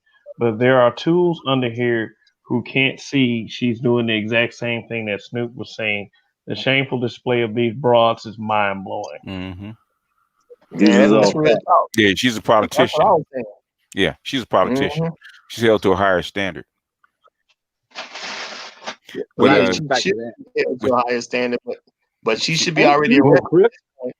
Ain't Snoop a Crip? They are tearing her ass. Yeah, he's LBC. Yeah, yeah, that's Crip. But you got to think, this is the nigga who made bitches ain't shit but hoes and tricks. So the nigga is we're not supposed to be holding him to a high standard, right? But when he came out in defense of this woman, we got a former UN national security advisor really issuing threats. Who, like, come on now. But Snoop is the bad boy. All right, cool. Because what is it? What do they say? A black man has no rights. Black women are bound to respect. Well, plain and simple. Plain and simple. I would just tell the Crips, hey, well, you heard what he said, y'all. You know what you're supposed to do. Nah, he ain't got to say. You heard, hey, plain and simple. Hey, this said that she said she put out a hit for me, Crips. I mean, family. I just put my rag on. Yeah, family. She put out a hit for me. He did have his rag on. Yeah. I've had my rag on to say she put out a hit for me, family. Hold on. The thing is, he ain't got to say nothing. Everybody heard this. Mm-hmm. You know what I'm saying? I would make sure that he said it. He should say it himself. So that way, just all he got to do is speak that statement. Hey, family, she put out a hit to me. Don't say You nothing can't else. understand. You really don't understand. They knew what that You really means. don't understand what I'm trying to do right now, Judge. He don't have to say nothing, brother. Man, you see this on the screen? Yeah. If something happened to her, it'll just be a random thing. You know, there's plenty of people but this is the bad thing. If people don't believe that words don't have consequence, there's plenty of people that would love to just do it just to be like, yeah, motherfucker, I was the one that did it. People are crazy. Look at these young kids nowadays. I wouldn't put it past them. They say anything about Epstein? I ain't heard nothing. But I like what Kev is showing right now. Mm-hmm. Yeah, this girl right here. So glad to see powerful black women standing up for Gayle King. She does not deserve this vitriol. Bullshit. Snoop Dogg should face serious professional consequences for his abhorrent display of disrespect. What? Have you ever heard any of his songs? That's what I was talking to my brother. He said, "Oh, he embarrassed." I said, "Wait a minute, just now?" And then the response on here. And why didn't these powerful black women stand up against Zimmerman? That's real talk. Yeah. Sometimes you gotta watch your words. You know, he sold the gun. He was signing Skittles and iced tea. And y'all posted, here's the question. And think about it, y'all get so much sympathy than anything. You would have figured it would have been a black woman that would have taken care of him. And then the good defense would be, oh, I was just out of my mind. I mean, come on now. If Amber Geiger can go in here and shoot your ass in your own damn house and only get 5 years. Oh, look, brother nervous. That brother got eyes bucked like, oh my gosh, she getting there. She's getting ready to go in. Calm down, LaQuisha. Don't do it. Hey, here's she defending her. Very uncomfortable. Yeah. This is a clip, another clip that went viral. This is Erica Cobb, and you know she put everything in a nutshell as well. Gonna take a little listen to her. Why this has been such a big story if we have to talk about what was happening in 2003 when Kobe was first accused of rape.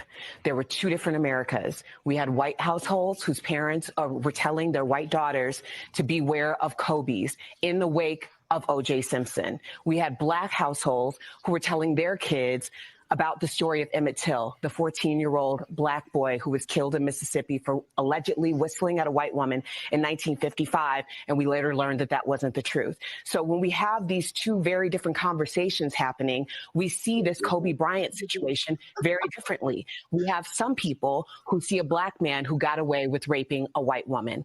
Some of us see a black man who was accused of raping a white woman and did something that was historically daunting. He not only got past these allegations and moved on with his life, but he went on to be great and inspire a lot of people. Some people will see his apology as an admission of guilt. Some of us see his apology as fighting for his life. And we think about Emmett Till and how many times he apologized for something he didn't do in order to fight for his life. So when we're having these conversations in mainstream media, especially as a black woman in media, we have to be so careful because this narrative has already been out there in a way that mainstream media was never about, because there was zero representation in 2003 to even have a thought of what the Kobe side could have been. And now we're here and we're having these conversations, and we can't have these conversations with even a hint of not having a historical context in them, because it is just that painful. And that's the reason why no one wants to hear from any black woman, black man in mainstream media that isn't speaking love and peace and honor on Kobe Bryant's name less than 2 weeks after his death. And that's the reason why there's so much backlash. And until we have that conversation, we're not having a conversation at all. I heard that.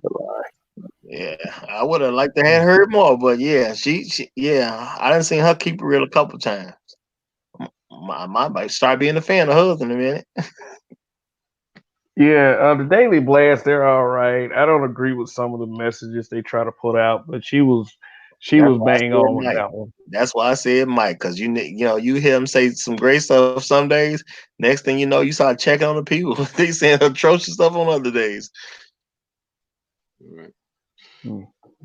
Some of them they change they sayings every time the wind blows. Well, they think that they'll say whatever's popular at the moment, which is a real bad thing with a lot of people in this industry.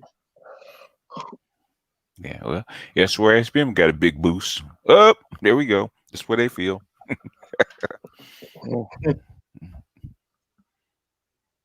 Yeah, they getting at her in these tweets. You gonna read it for anybody who may not be, you gonna read it for anybody who may not be listening? I mean, who may not be watching the screen? Oh, okay. Well, this guy Chad says Kobe and Gigi's body have yet to be buried, yet her friends Weinstein and Rose are still living and has friends she can ask those same questions to right now. Yeah, Weinstein. I think that a lot of Weinstein's going to trial, so he's in trial right now. They're not even talking about him. Mm-hmm. Yeah. Well, and when you say no, but here's the thing: when you sit up here and say, if I was a white man, that's just perfect proof that y'all got white privilege. It's just, if these white people don't see that there is a certain thing as white privilege. No, they see it, they just don't care. Yeah, there's something that's that naive and don't see it. But you think about it. You could do something. I mean, you could be known for, think about all the programs that he did, all the money he gave to here and everywhere else. And the only thing, this died in a horrific crash with his family members and other people. And the first thing these motherfuckers talking about is going in on the rape thing. And I mean, if we really, this is the problem too. No, the problem is this: we need to go in and say what? Well, think about it. The woman came up to his room at 12:30 at night. What the fuck you think she came for there? See, that's why they don't need to have nobody like me answering no questions there. Well, what about the obligation? Well, I also know she came over there at 12:30 at night, so I don't think she didn't come over there to get work on her jump shot. I'm telling you. I mean, that's why they don't need to have a person. See, I'm one of those type. Well, wait a minute. You came up to my house after 10 o'clock. What you think was happening? Well, my rule is, I mean, anything after 10 o'clock is basically booty call hours. That's just pretty much where it goes. You know, you can have all rules, they sent Mike Tyson up for that. And she got in a cab and drove over to his hotel room at 2 o'clock in the morning. And I'm gonna tell him, so what? You going, well, just because she came over at 2 o'clock at 10 o'clock at night, don't mean that she wanted to have sex with him. Well, then why the hell are you coming to my house? Well, my thing is that, I mean, women can always take that stance, but I don't believe you went and got a brand new deck of Uno cards. That's just, I'm not gonna believe you. Not over something like that. You know, yeah. See, they can always make those claims, but are we gonna believe those claims? That's celebrity. You got to do it on tape. No. See, they would have hated me. Because then I say, well, didn't they also find 2 other men's semen in her drawers too? Kind of like she was getting around. Oh yeah. She needed DNA for the rape kit to make it credible, and she's too dumb to figure out that they actually would take DNA. She was too dumb. Yeah. She did it on purpose because she wanted to look like she had been raped. So she went out and had sex with 2 dudes. Right. And I hate it. You right. Look at Buffalo Soldier here. They would hate. I would make her like it's every question they'd asked about him, I say, well, they also found this and they also found this. I mean, I hate to say they would hate to, and don't let me be on one of my bad moves. I even throw some lies in there too. Well, shit, you shouldn't have interviewed me. Yeah. Let me offer some clarity real quick to this tweet on the screen from Buffalo Soldier. He says that Gayle King deserves every bit of clapback and backlash she gets when she decides to interview and question white men like Harvey Weinstein, Kevin Spacey, Matt Lauer, Charlie Rose, Les Moons, and does a documentary on say what? Oh, Les Munoz. Yeah. Munoz. Okay, Les Munoz. And does a documentary on Jeffrey Epstein. We'll be back then and back off then and only then. I think that what black men in particular are asking for is the same energy across the board. We're not asking you to exonerate black men who are actually guilty of these things. We just want the same energy across the board. Yeah. And I mean, the fact of the matter is, you got black women, or so-called black women. They might be skin folk coming forward and going after these black men, and not going after white men that they have been associating themselves with. Now, here's a deflection I've been seeing. They've been putting up pictures of Snoop Dogg with Harvey Weinstein. Like how much does that actually fucking mean? Like zero. These celebrities hang out with each other. I mean, they're in the same circles. They're in the same set. How am I supposed to know if I'm famous and then I walk into a place with famous people, who are the molesters and the rapists are? Yeah, but the thing is that okay, everybody knows, and that's why he's saying everybody knows. He knows how Harvey Weinstein got down, but everybody. Let me walk that back. Yeah, a lot of them know each other. Yeah. So. Everybody knows how everybody gets down, right? The thing is, if you don't go after Kobe, how come you don't go after Weinstein too? Yeah, that's all I'm saying. Yeah. He said you couldn't. If you're gonna do that, go after. But I mean, yeah. But no, I mean, this is what gets me. When we got these millionaire, billionaire type people, that's like coming out saying that the millionaire and billionaire type people raping people. I find that kind of on the. I would think that would be on the low. That's like a fine ass broad walking outside and being like, which one of y'all men want to fuck me? And ain't nobody gonna be like, oh, I ain't gonna do it. You understand what I'm saying? So I mean, if she say, hey baby, I want you tonight. I hate to say something. I mean, you probably gonna be with her tonight. It's just what it is. I wish they would do a special on Jeffrey Epstein, but it actually bring in and put too many people's careers at risk if they did that. A whole bunch, including was that the royal part of the royal family. I wouldn't mind. But I'm just saying, you wouldn't mind, but they're not going to do that. Beautiful woman, and she walked up to you and said, "I want to be with you tonight." It's gonna happen. Yeah, just like they let Penn State off the hook, and they were doing some horrific stuff. Thank you. You talk about Penn State as a whole, because your boy Sandusky went down for that. The whole they were good. Basically, they were trying to pull Penn State's whole credentials. Oh, so Sandusky is just one of the guys. He was facilitating. Okay.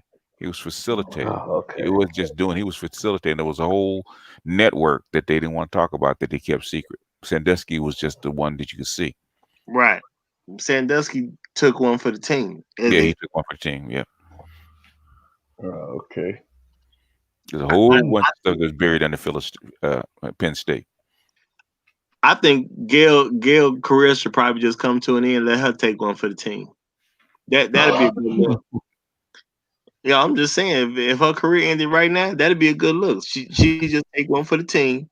Y'all done upset these black men all over the place. Plus, Kobe got all these other legions of fans as well, because he's an international superstar. Yeah, just take one for the team in Gayle's career. You know what I'm saying? She got a rich friend. She'll be all right. Oh, she gonna retire because of stress. You know that. Yeah, she'd be smart. She better. Unfortunately, she better retire. Yeah, because it's plain and simple. Anybody that go to be interviewed by her, if they ain't being go get an attitude with her on her own damn show, they're gonna be looked at side eyes after. Yes. Okay, let me answer this question. Let me answer this question from Tolly Jackson. He said, "Real serious question: does a billionaire really have to rape a nobody chick?" Right. Thank you. They don't have to. No, they don't have to. But the thing is, they do it because they want to. I doubt they can pretty much pay for any one of them they want, actually. Yeah. And that's what I mean, come on, man. I mean, not saying that they can't, but the chances are so fucking small. It's not funny. It's like just saying, like I said, that's like saying a dime coming in your house right now, and she'd be like, "Baby, I want some," and you're gonna be like, "Nah, man, I ain't doing it." It's like eating hamburger. Eating chicken. Every now and then you're gonna want some hot sauce. So, they do all kind of strange stuff. I mean, you say that it's not that important to you now at your age. But if a 10 came into your house right now and said, "Hey, BGS, I want something." If you were okay, let's put it this way. Say you were like Magic Johnson and basically you run through like 10,000 chicks. Mm-hmm. It's hamburger. Right. Right. I don't care how old you are. It's hamburger. Okay. But you understand? Yeah. I'm just saying this. I'm just saying the chance that us. That's like us. A millionaire raping a broke person who's a nobody who's been trying to get close to them is like us turning down a 10. Not it depends on the context. Like if you say Beyonce came in and offered it up, most guys would take that probably. But a strange woman offering it up, we probably wouldn't take it because that's just such a strange coincidence that a lot of guys gonna shy away. No, what I'm trying to say is right. You can't relate it to money because men don't care about money. That's why I said she had to be a drop dead gorgeous. I mean, like a 10. Coming to your house and she's like, "I want you tonight." The thing is, they could pay for it. The thing is, but after a while, that gets boring because they paid for it, and so you trying to think that you would actually believe that people would rape somebody? Yeah, they would. Yes, they would. It's because it's different. And just what I was trying to say to you, I'm saying this is an even higher chance of them.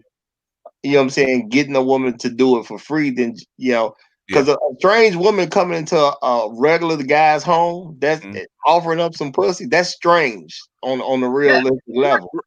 But I'm not saying a lot of men wouldn't take it, but some men are gonna be like, "Oh, this is a trap of some kind. We're gonna have that talk because it's not a regular." But when you start looking at rich and powerful men, and yes, can they mess with a gang woman? Of course. Just about every time they take off their pants, there's gonna be a pussy that'll volunteer to jump on their dick. That's just how it is. So I'm not even arguing against what you're saying. Right, like I started. Remember, I told you I started working with a different group of people when I started running with some more people that work on these houses, and they got money that we can only dream of.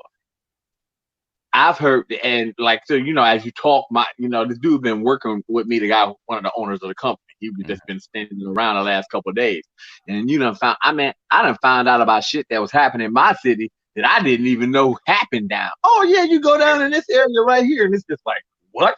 Yeah. Oh, really? I get these type of people all the time, and that's what I said. When you mess with a people with upper money like that, I don't give a damn what you say. Them people, they don't have to rape nobody. They don't have. I'm not saying that they wouldn't know. Not saying that it's impossible and not feasible. But here's the question: if you look at some of these women that they are accused of raping, they have, think about it. If they was gonna go down for raping a woman, at least they're gonna rape somebody that look good. Not necessarily. Come on, man. I'm serious. I'm serious. I understand that. I'm not saying that 100, but come on, man. Think about it. Half of these people come to these people's house at booty call hours. Yeah, but the thing is, they under certain circumstances they could always get it, but it becomes boring to them. They want something else. I understand they want something else, but I just find that I don't think the people would put their career at risk. As the people that actually dealt with Jeffrey Epstein. Okay. And you don't think a lot of them people probably didn't want to be there? Didn't want to be there with Jeffrey Epstein? No, but I said they wanted to be there. Talking about the girls? Yeah. No, some of them didn't. And what I'm saying is, I know it's the same reason that very wealthy guys that are entertainers turn bisexual. They get tired of it. They get so much of it. They get tired of it. They got 10 women running, like R. Kelly. You got 10 women running to your dressing room after the show. You're tired of it, so they want something different. That's what happens.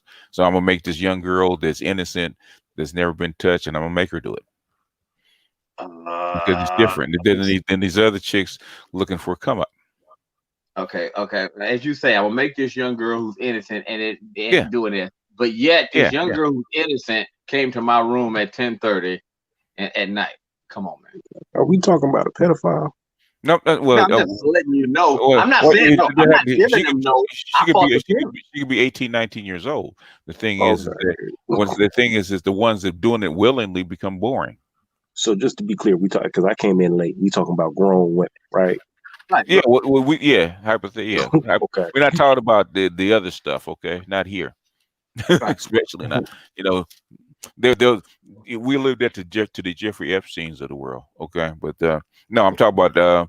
I hear it all the time where just happen to be a woman that will say no, and it's exciting to them because there's a woman that will say no. Okay, so you don't think that they ain't got enough money they can pay for professional role Well, play? let me step in. A lot of rape is about power. Power, yeah. You got to understand that some of these guys are sick as fuck. Like, you know, they get off making a woman feel fear and Yeah, feel powerless. yeah, Oh, yeah. Because the ones that are willing are boring, so they will do that. Hello? Y'all just scared. Y'all just scared me, man. I ain't even gonna lie, man. I hope I never become like super wealthy like that, because I hate to say, I mean, as many times as fantasies I play out with my girl. So imagine if I was a billionaire, I'd probably be in jail right now. Yeah, you the thing is what they do on that level, man. You know, it's you wouldn't believe it. Okay. I mean, I'd probably be in jail right now, evidently, the way you talk. I mean, I know about all the role play shit we done. I'm gonna do you a favor. Let me do you a favor. Let me do you a favor. If you ever win the lottery and you go ahead and go to jail, don't worry. Still be on here talking about I'm broke. No, don't. I'm saying don't worry about it. But before you go to jail, I'm gonna come over there and I'm you can sign over your POA and I handle all your stuff. Why? I'm going to jail. Let's welcome Son. Son, this is Son's first time on this panel, and on this channel, as a matter of fact. Mr. Jerry saying there's a whole scandal of rich and powerful famous men who are raping women and filming it, and sharing it with their friends. Yeah, I know. It goes on. Yeah. What's up, fellas? How y'all doing?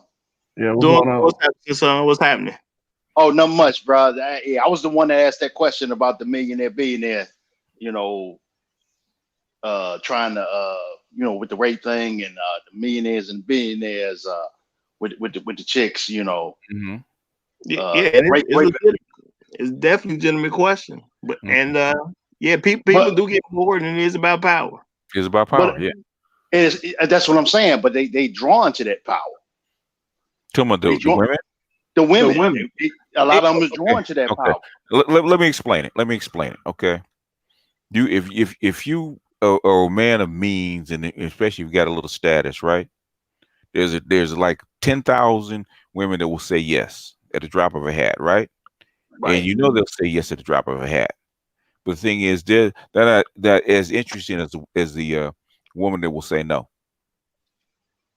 Yeah, I understand that. The one that will say no, and that's where that comes from. Because now it's not about my money; it's about me making her do something. BGS, you really upset me with these kind of comments right here, because you say this stuff and it makes you think. No, but I'm saying you say this stuff and it makes you think. So you just made it. You just made it official now. If I ever hit the Powerball and I become a millionaire, billionaire overnight, I hate to say something. It's gonna say in the waiver, if you're a woman and speak to me, you gotta have. You can't even speak to me unless you want to have sex.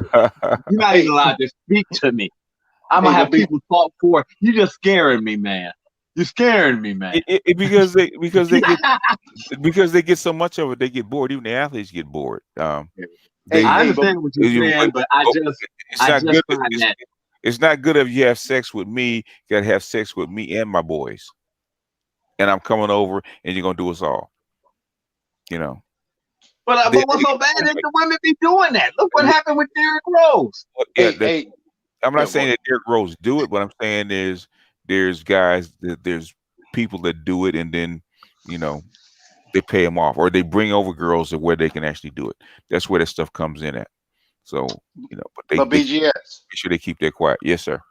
But BGS, I'm talking about the ones that's like you said, the ones that's showing up at the house at 2:00 for the booty call, And then, you know, when things happen, and then they come up with the claims of the allegations. Yeah, you know, they're looking for money. That's where the that's what I'm saying. That's where the And then fund. That's where the fund comes in to pay them off. And then, like I said, you know, they come in, they throw the allegations out there, you know, because they're trying to get the bag, so to speak. And Okay. and then they going back to their buddies, you know, talking about, you know, yeah, I was with this cat, you know, like the chick with Kobe. You know, she was bragging to a friend, yeah, you know, I was with a basketball player. And when Kobe violated NBA rules, because Kobe was in an NBA city, right? He's near Denver. All he had to do was make a phone call. He didn't have to risk being with that chick. The thing is, she wasn't part of the local NBA talent, right? Because they were saying that, because I think it was early in the mid '80s when remember when Magic Johnson and James Worthy got in trouble for that calling it the call girl service up to the room, and James Worthy had to take the hit for that. Okay. Like 85 or 86 or something like that. But my thing is, it's like they trying to portray it like she was so innocent. She knew who Kobe was. She might not have been into basketball or anything like that, but she knew who Kobe Bryant was. Oh, if she's in near Denver, she knows who Kobe is because it's an NBA city. She knew who he was. The thing but Kobe opened himself up to it. I was saying that back in the mid '80s when James Worthy and Magic Johnson got popped for calling it escort service, right? Then the NBA actually hires women, and Shawnee said that they hire women to be in those cities for that will service those guys. If Kobe just wanted some strange, all he had to do is pick up the phone and order. They actually drove a girl right over to him. They got pre-approved women. What do they call it? I'm not going to. They're pre-approved. But the thing is, just like Tiger Woods, they get bored. They don't want those kind of women because they're boring. Because there's no thrill. There's no, men like to chase. Men like to hunt, and there's no thrill to the hunt because it's like just hunting a dead mouse. It's like hunting a dead mouse. It ain't gonna get up and move. It ain't gonna move. So that's how come Kobe went for That's how Kobe went for this chick, even though he knows he wasn't supposed. They strictly tell you not to do it just for that, so you don't get caught up in that stuff, and he violated the rules. Hey! I hope I ain't getting nobody in trouble, for this. But they do that for the government too, right? Oh yeah, of course. Yeah, I'm not surprised. Yeah. They do that too. Then they just had when Obama was in office, they had the scandal with the Secret Service. Yeah, they do that. They do that to keep you out of trouble. So they have these pre-approved people. Yep. For you to mess with. Yep. I wouldn't be I wouldn't be surprised if Barack Obama didn't have pre-approved people working for him. I mean, out of trouble. Presidents are pretty powerful, Yeah. So. Oh yeah. All stuff came up with the Bushes. Yeah. I say all stuff came up with the Bushes, the Obamas. I'm telling you, it's in there too. Yeah, it's there. But the thing is, that's not unusual that you keep pre-approved people to basically keep the scandals down. Yeah. Well, I'm gonna say there's actually a chance of Obama being he didn't use those services while he was in office, because the media would have I think the media would have blasted all that very quickly had somebody got a hold of it. Did you see everybody wasn't gonna keep a secret? Did you see what was in his staff? You see what his staff was made up of? I mean, he had plenty of women around. I can't argue that. How many women? How many guys are actually in his staff other than the Man. It wasn't any. There was like 30, 35 women, right? Mm-hmm. Why do you think she's surrounded with all these women? So it wouldn't happen. Yeah. Exactly. Yep. If these are pre-approved, okay. Because like them Bushes, they was getting down. Yeah. Well, there will be no Monica Lewinsky on our watch, okay? Hey, yes, sir. Hey, y'all. We got Jessica in Light 16. I see non-black women do scandalous things all the time, but everything wrong gets laid at the melanated women's feet. Let me say yes. It get laid at the melanated woman's feet when she does something wrong. I mean, why is it that we got this thing where it's like if a black woman does something wrong, we have to go to find a non-black woman to cover for that shit? Get your ass up here. You stop trolling. Yeah, Jessica's a very interesting young lady. Real tough. Get your little narrow ass up here and stop trolling from the chat. Okay. You know that's not true. Yeah. Yeah, I'll put the link in the chat right here. Yeah, white girls. Yeah. I don't even know how she's gonna tie white girls to this stuff going on right here. White girls are known for doing scandalous stuff. Where do you think you guys learn it from? Thank you. And like my mentor, that's a female, right? She always tells me, so guess what? You didn't wake up white this morning, did you? We ain't talking about them. There's special rules. Just like I can't refuse to give a cop my driver's license, okay? Because I'm black, and they say it's not part of the Constitution. He gonna break my window and haul my ass out of their car because I'm a black male. Those rules don't apply to me. That's real talk. You feeling like a black woman feeling like a victim. Get out of here. Get the entire hell out of here. Oh, white women get away with it.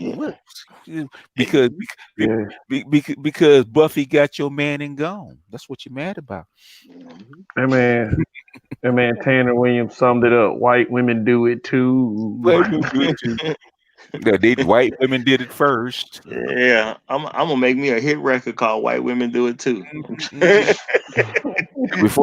When I was a teenager, it was white women giving head and black women didn't. Guess what you guys started doing?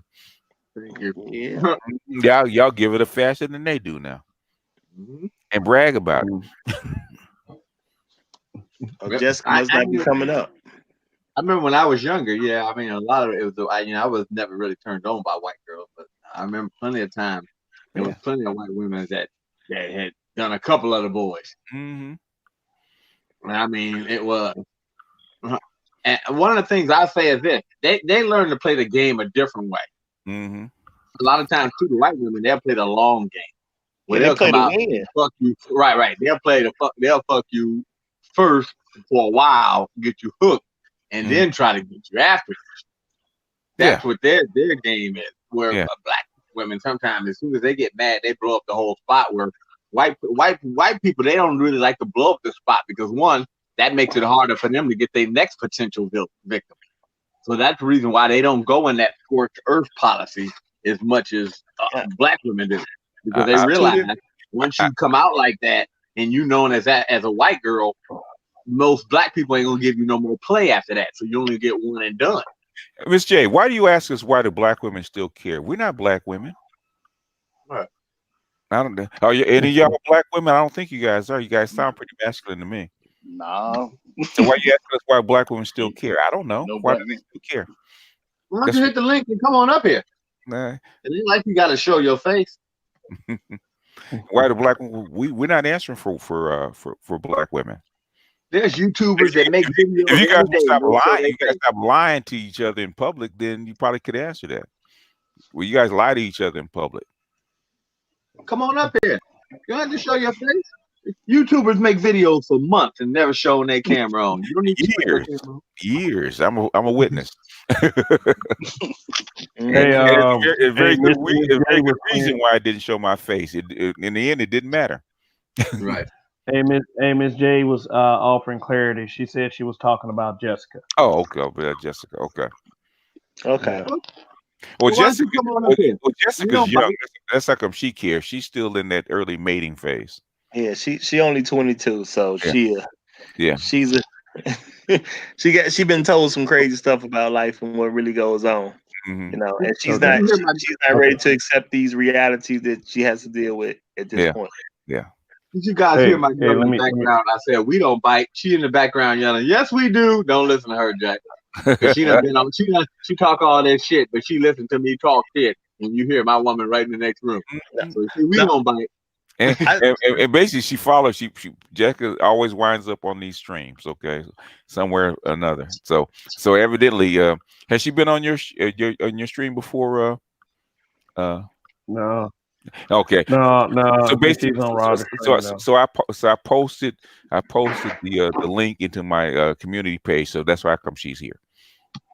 Okay. So she wants to be here. So don't come on asking these dumb questions. Come on. Yeah, I give Jessica a little bit of credit for at least following around and trying to get some type of understanding, but she a little bit of credit. I'm gonna say that because you give her answers, she don't want to accept them. How come white women can get away with it? They don't get away with it. No, they don't. Like, is it that you can't constantly ask and question where the black male leadership is, and then when a black man holds you accountable, then all of a sudden it's this pushback. Mm-hmm. Well, my thing is when you say the white folks doing it too, in this particular case, like, what do you mean? I mean, are you saying that white folks are going after white men the way black women are going after black men? Is that what she's trying to say? Because we ain't really seeing that right now. Mm-mm. We're not really seeing that. Okay. Also, let me say something a little bit off subject. Y'all see that ticker scrolling across the bottom of the screen? Mm-hmm. Please hit that subscribe button, notification bell, and get those likes up. So if you haven't done it, go ahead and do it right now. Okay. So all right. Well, my thing is black men, we really shouldn't, you know what I'm saying? We shouldn't accept what this nonsense that's going on around Kobe. I'm actually very proud of our social media response because we actually put some pressure on them at the end of the day because they did back off some. And I hope that black men will continue to keep this up when they do it the next time because it's still coming again. It might be the next couple of weeks, it'll be right back again. I hope this train doesn't derail anytime soon. Yeah. I hope it don't derail, period. I hope that Kobe was the last one because I hate that he ain't gonna be the last one. I know, but I'm hoping that I ain't even gonna lie. I'm hoping that now, anytime somebody says something about anybody dead where they can't even fight back, then I hope that's or talk about any black man unfairly. Period. Exactly. Right. I don't need him to be dead. The career suicide. Yeah. Especially coming out of Oprah's camp. Yeah. Oh, yeah. Okay. We got two more. We got two more coming up. We got Gerald and we got Jessica. I'm gonna drop myself off for a second and let these two come up. Now you know what, Kev, you gonna stay up. You gonna stay up. Make sure that they're not trolls.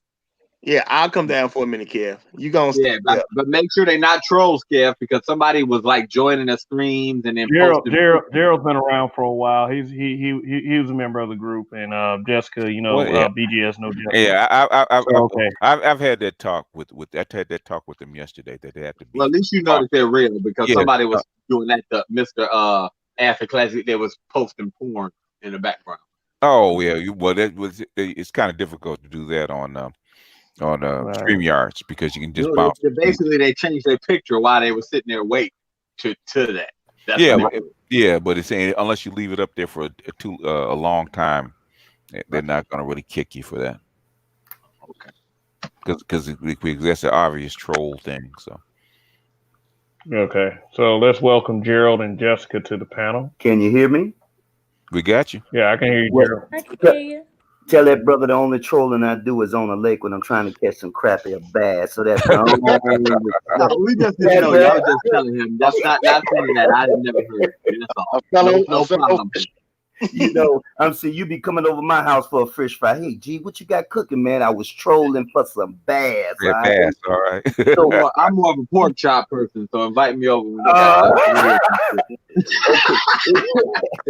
So how you doing, Miss J? How you doing, panel? Let's get this started. I'm gonna blow you guys away. Let's talk about this rape thing. Now, a long time ago. Now, I've never been a close person with my old man, but I remember a story that my mother told me. Now, I'm gonna drop something hard on you. So anyway, my mother told me that my father violated her. Now, I'm a 62-year-old man, look good, got gray hair coming. I'm loving it. That's keeping the knuckleheads away from me, and I love it because I put them shades on and I see a bunch of stupid women. And when I say stupid, I'm in Canada. They come in all colors, y'all. It's gone. It is over. So anyway, when I talk to my pops, I say, yo, man, I hit it, man. You know, you violated the woman, but that's what she said. My pops say, wait, what? I said, yeah, man, but you know what? I don't care because I really don't want to hear the story. And that's it. My father used the Perry Mason line, which was the best chess line on the planet. He said, as a man, I have a right to defend myself. I was like, damn, that's a good checkmate move. After I listened to the story triggered something else that happened in my life that they don't know about. My mom was fooling around with this dude that was my pop's best friend, and she had a baby for him. So when it talks about rape and women, I don't want to hear shit. None of them gotta say, cause see, my third eye is open. Once you get past the fake eyelashes, the makeup, all you get is what you call that? Transformer. They transform their attitude because they after the bag, they after the money. So this thing going in on Kobe, that's sad that Kobe's death has somehow triggered back and woke us up because I swear women went bowling for dollars. It's like, wait, you gonna throw the man under the bus and he was married 20 years to one woman. This trick that was in Denver just tried to get a piece and somebody was in her ear, you need to go get the bag. Remember, y'all, Rosewood, Niagara Falls, it was called Niggas Fall, Tulsa, Oklahoma. You know how those empires went down? Because a white woman lied and said that she got raped. Guess who jumped on the bandwagon? The melanated, call them what you want, chocolate, Snickers, bars, women, because they wanted the worthless dollar. It's all about the cash flow, y'all. I've heard stories of a woman up here. I'm taking a woman up here in Canada. The man offered this woman $14 million. Do y'all know this backwards ass white woman said that ain't enough? Wait, hold up. You turn down $14 million. I've heard stories after stories on top of stories before even the internet, any shows. And the Western culture woman, the Western culture conniving, useless, nothingless trick is done. Countries like Russia, Africa, they're waking up and printing their own money and say, we got to grow because we got to get away from this country because they're going to fall apart. Whenever women took over, I'm just learning this information. Every empire failed under a woman's leadership, and they're trying to push this agenda on us. They would prefer us in dresses, putting on makeup, and becoming a drag queen. I be damned. Not on my fucking watch. Okay, next person talking, I'm gonna listen. Basically, when you see this kind of stuff pop up, that means that your your civilization, your society is already in decline. That's what really happened. So just because women are in power, they didn't cause a decline, but it was already declining. It's like an effect. That's a sign. Well, like I said, the people I work with, they Romanian. So you know, they over here, they well connected. You know, I'm still well connected here. And so I asked him, like, what about the differences? Like, what do you see the differences in that? And he said, yeah, we don't have like as much, because we talked about the Kobe Bryant thing today. He said, yeah. He said that shit is starting to pop up over there, because he said, he still goes home twice a year for some time. And he said that shit is starting to pop up over there. But he said, oh no, it's nowhere near as bad as it is over here. He was saying it, but yeah, he said you see it starting to pop up over there. He said, they're a little bit more reluctant to just like, you don't got this cancer culture, as they call it, where somebody just come out and say that mess. It's just like your career is over with. He said, but he said unfortunately is United States is every time y'all do something, it just trickles down to everywhere else. Y'all, he said, so y'all fuck up first, and then everybody else continue y'all fuck ups. It's a disease. Okay. Okay. Hey, let me give Jessica a chance to speak real quick because I want her to explain what she was saying in the chat. Now, you got Miss J that responded to your comment. Gender issues are all over the world with all of the races. After you realize that, you don't get upset so much at Jessica. What's up, Jessica? You there? Hey. Hey, how you doing? You guys hear me? Yes. Yes, we can hear you. I can. All right, cool. So I read Miss J's her comment, and I agree. I feel like issues happen in every race. But I see a lot of black women getting accused of things that other races do 1,000 times harder, stronger, and swifter, and they get a pass. Like what? Like gold digging, like gold digging and looking at men for their money. Every other race was specifically taught since birth to do that. And black women weren't taught to do that. If we was taught to be strong and independent, how are we also taught to be gold diggers? How are we also taught to take men's money if we've been quote unquote strong and independent all this time? Jessica, can That's I ask you a question? know? Jessica, let me ask you a question. How old are you though? Hello? She's 22. Oh, she's 22. Hello? Okay. Can you guys hear me? Yes, we got you now. With Jessica, what I'm gonna throw in, I'm gonna give it to the other guys. You're just a baby.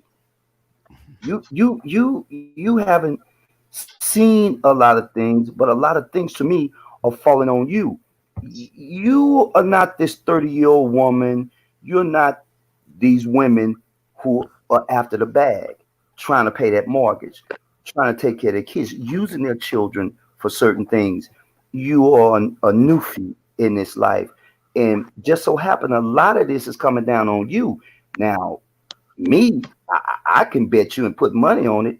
You can hang around some women and they'll get pissed off at you because you probably not about that bag. You're probably about a very civil and respectful life. But you gotta look at it. The prisons are filled behind what? Chaos.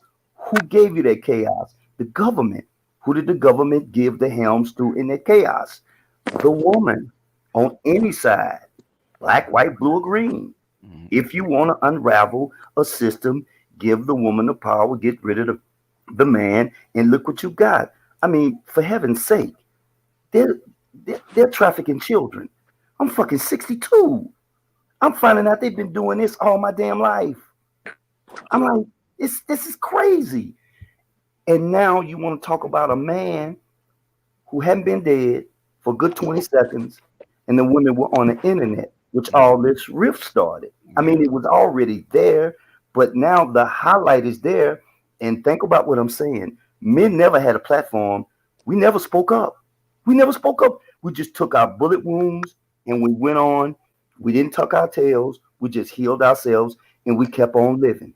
We struggled. We're struggling now. But now that we have an upper hand on, we can actually say no. A woman can say, well, I want you to sleep with me. No, because I got too much to lose. Even the woman superhead now, there's an engineer, an entrepreneur. Oh, yeah. He wants to commit suicide because he got the chick pregnant. The only sad thing is he ain't listening to the show. Go in his life. Yes. All he got to do is put his business in a trust.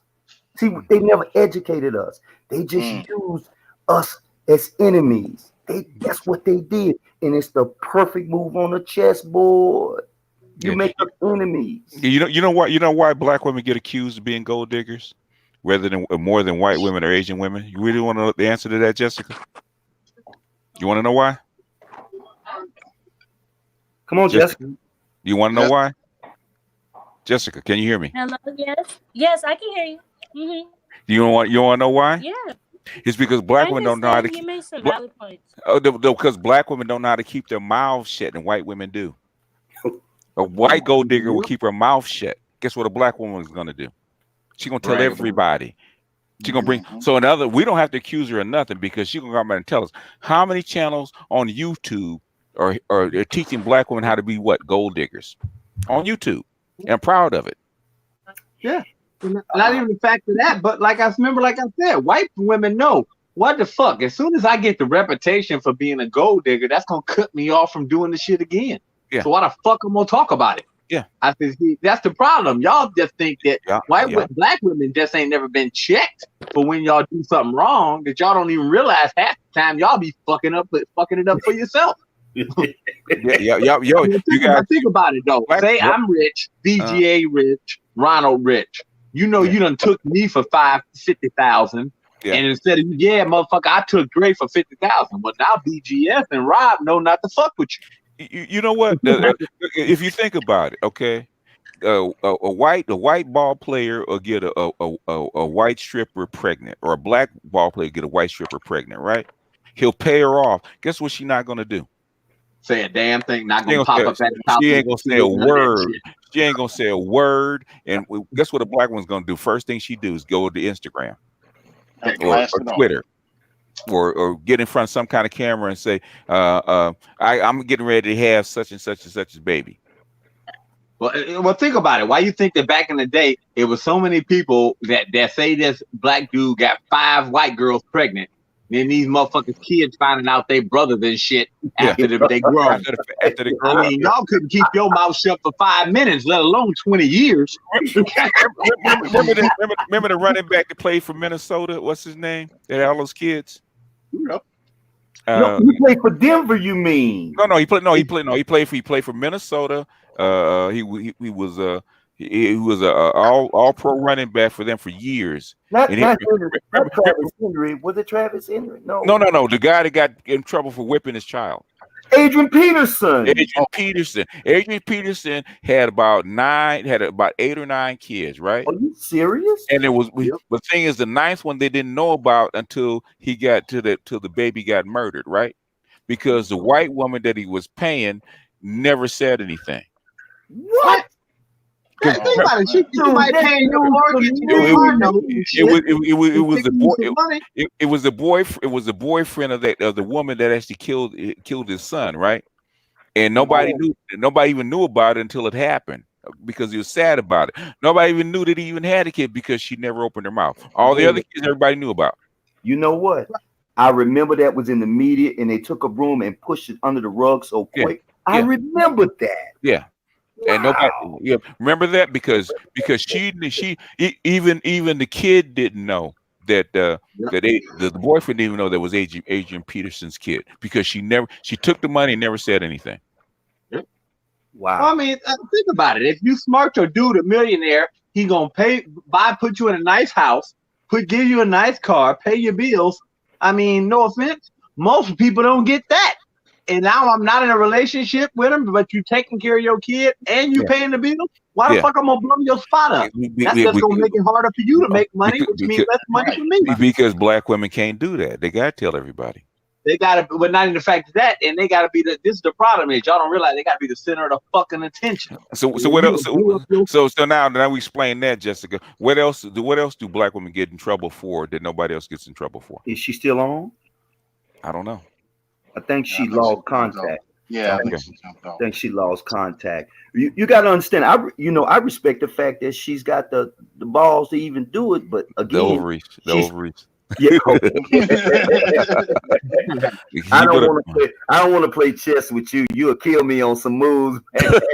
But the fact is, she's only 22, man. She ain't even been around the first block. She doesn't know better. That's like if she has the ovaries to get on. She don't know better. And that's good because she's green and she could see it. But people like Oprah, they'll eat her alive. They would actually eat her alive. Now, one of the brothers who came on, he was talking about the Obama situation and all of those little house party with the prostitutes.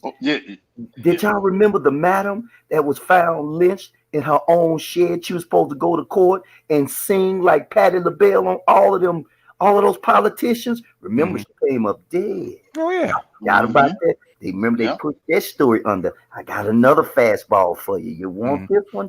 Remember the black girl that had the baby, drove up to the White House gates, and all of a sudden they shot her. Where did the love child go? Where did that love child go? Nobody talks about that. Everybody, you talk about Obama. Black women ready to chop your head off like they the new Genghis Khan. But Judge Joe Brown, thank God for YouTube. I know they pissed off. They gonna shut it down. Judge Joe Brown went off on Barry Soren Toast and told the whole truth. I was like, whoa, what's the fraction of this being true? If even it's a pebble of a sand true, it's mind blowing. He's not a sitting president anymore. So hello. And it shouldn't matter, but I don't. You trust and believe. Okay, you do. The last thing you want is to be going after a sitting president of the United States. It will rain down hell on earth on you. Don't care where you are. And that's sad because again, being this old, living around, churches and the crosses and the white Jesus and seeing that civil rights. Shit, man, you would think people would wake up.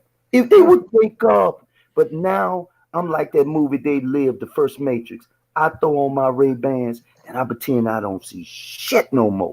Because I'm tired of dealing with these cotton pickers on their knees slaves.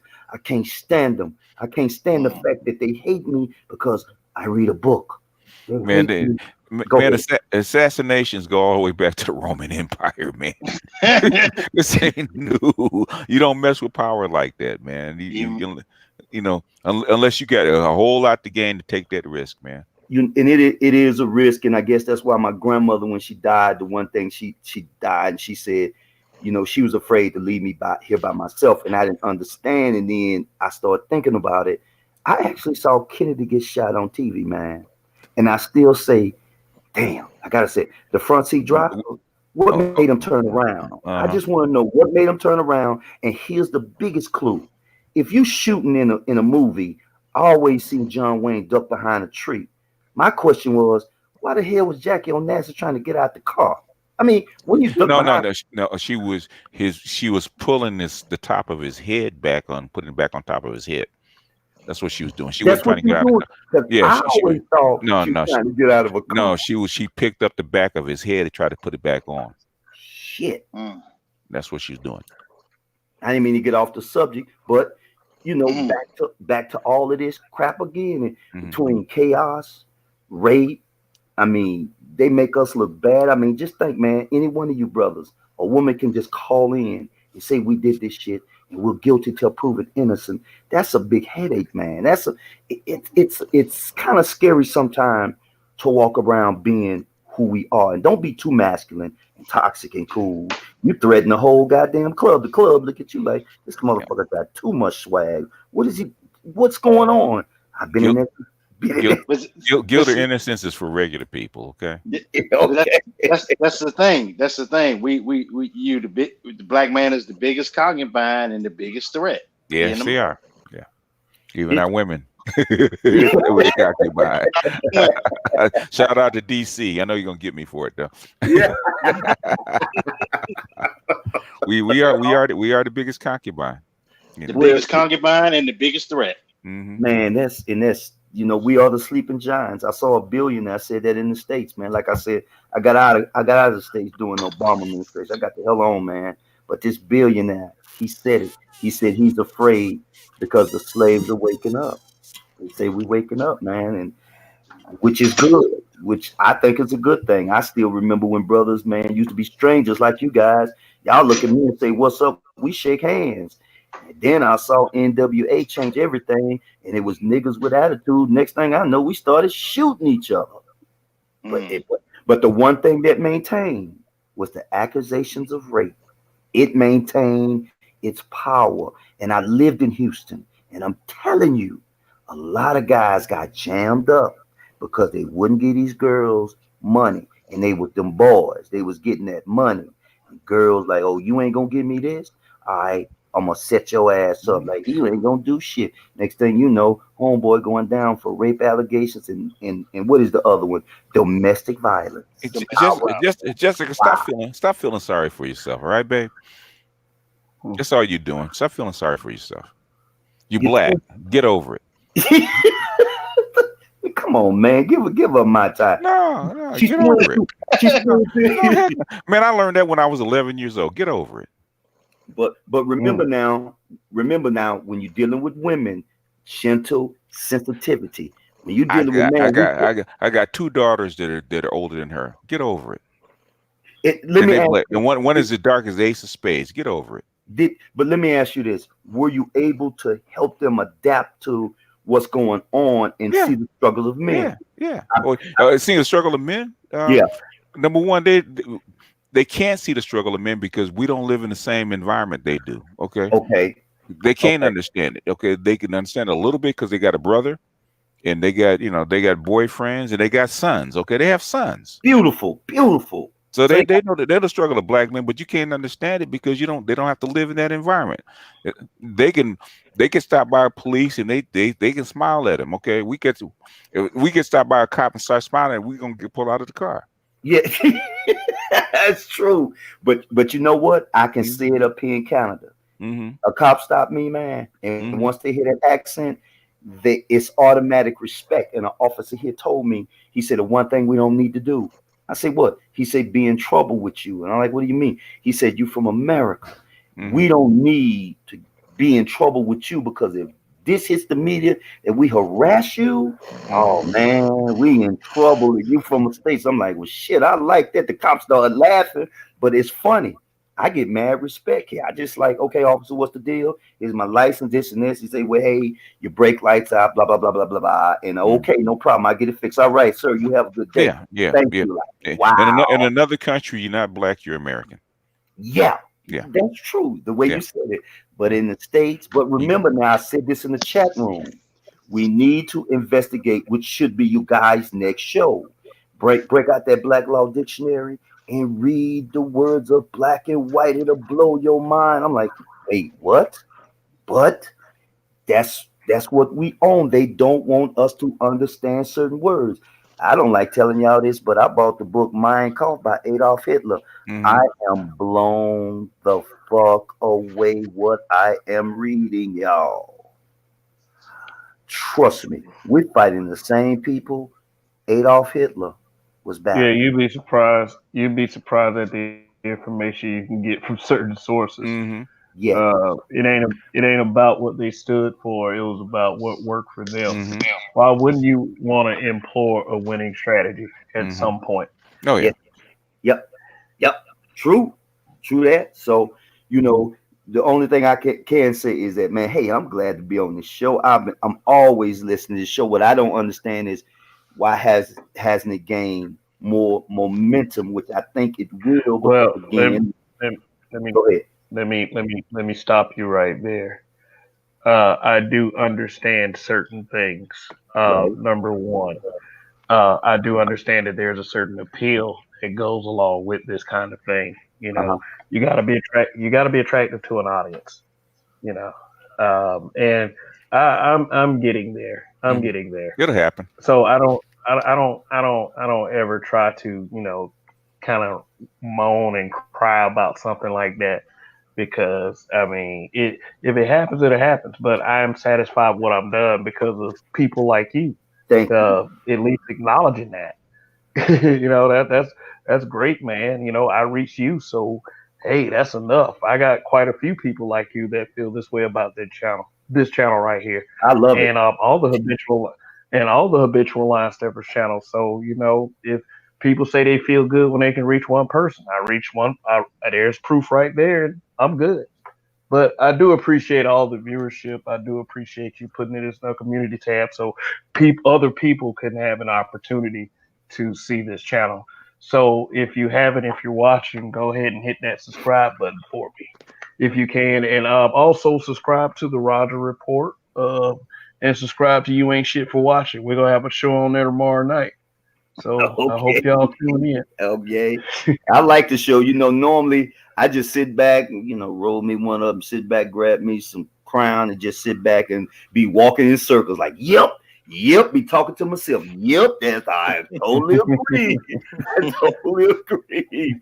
So it is an aspirin for a headache. Remember, Parliament used to say the bigger the headache, the bigger the pill. So, to me, it's a pill for sanity, man. It is a trust me, being in Canada, paying that child support, and check this, the California child support had the audacity, y'all, to send me back a check for one damn penny. Oh, A penny. wow. Come Man. on now. It took more. It took more to print the ink and to the paper costed more than the actual check. Exactly. And it was brothers that helped me out in this arrears program. And I hate to say it like Jordan Maxwell, but I'm gonna say it.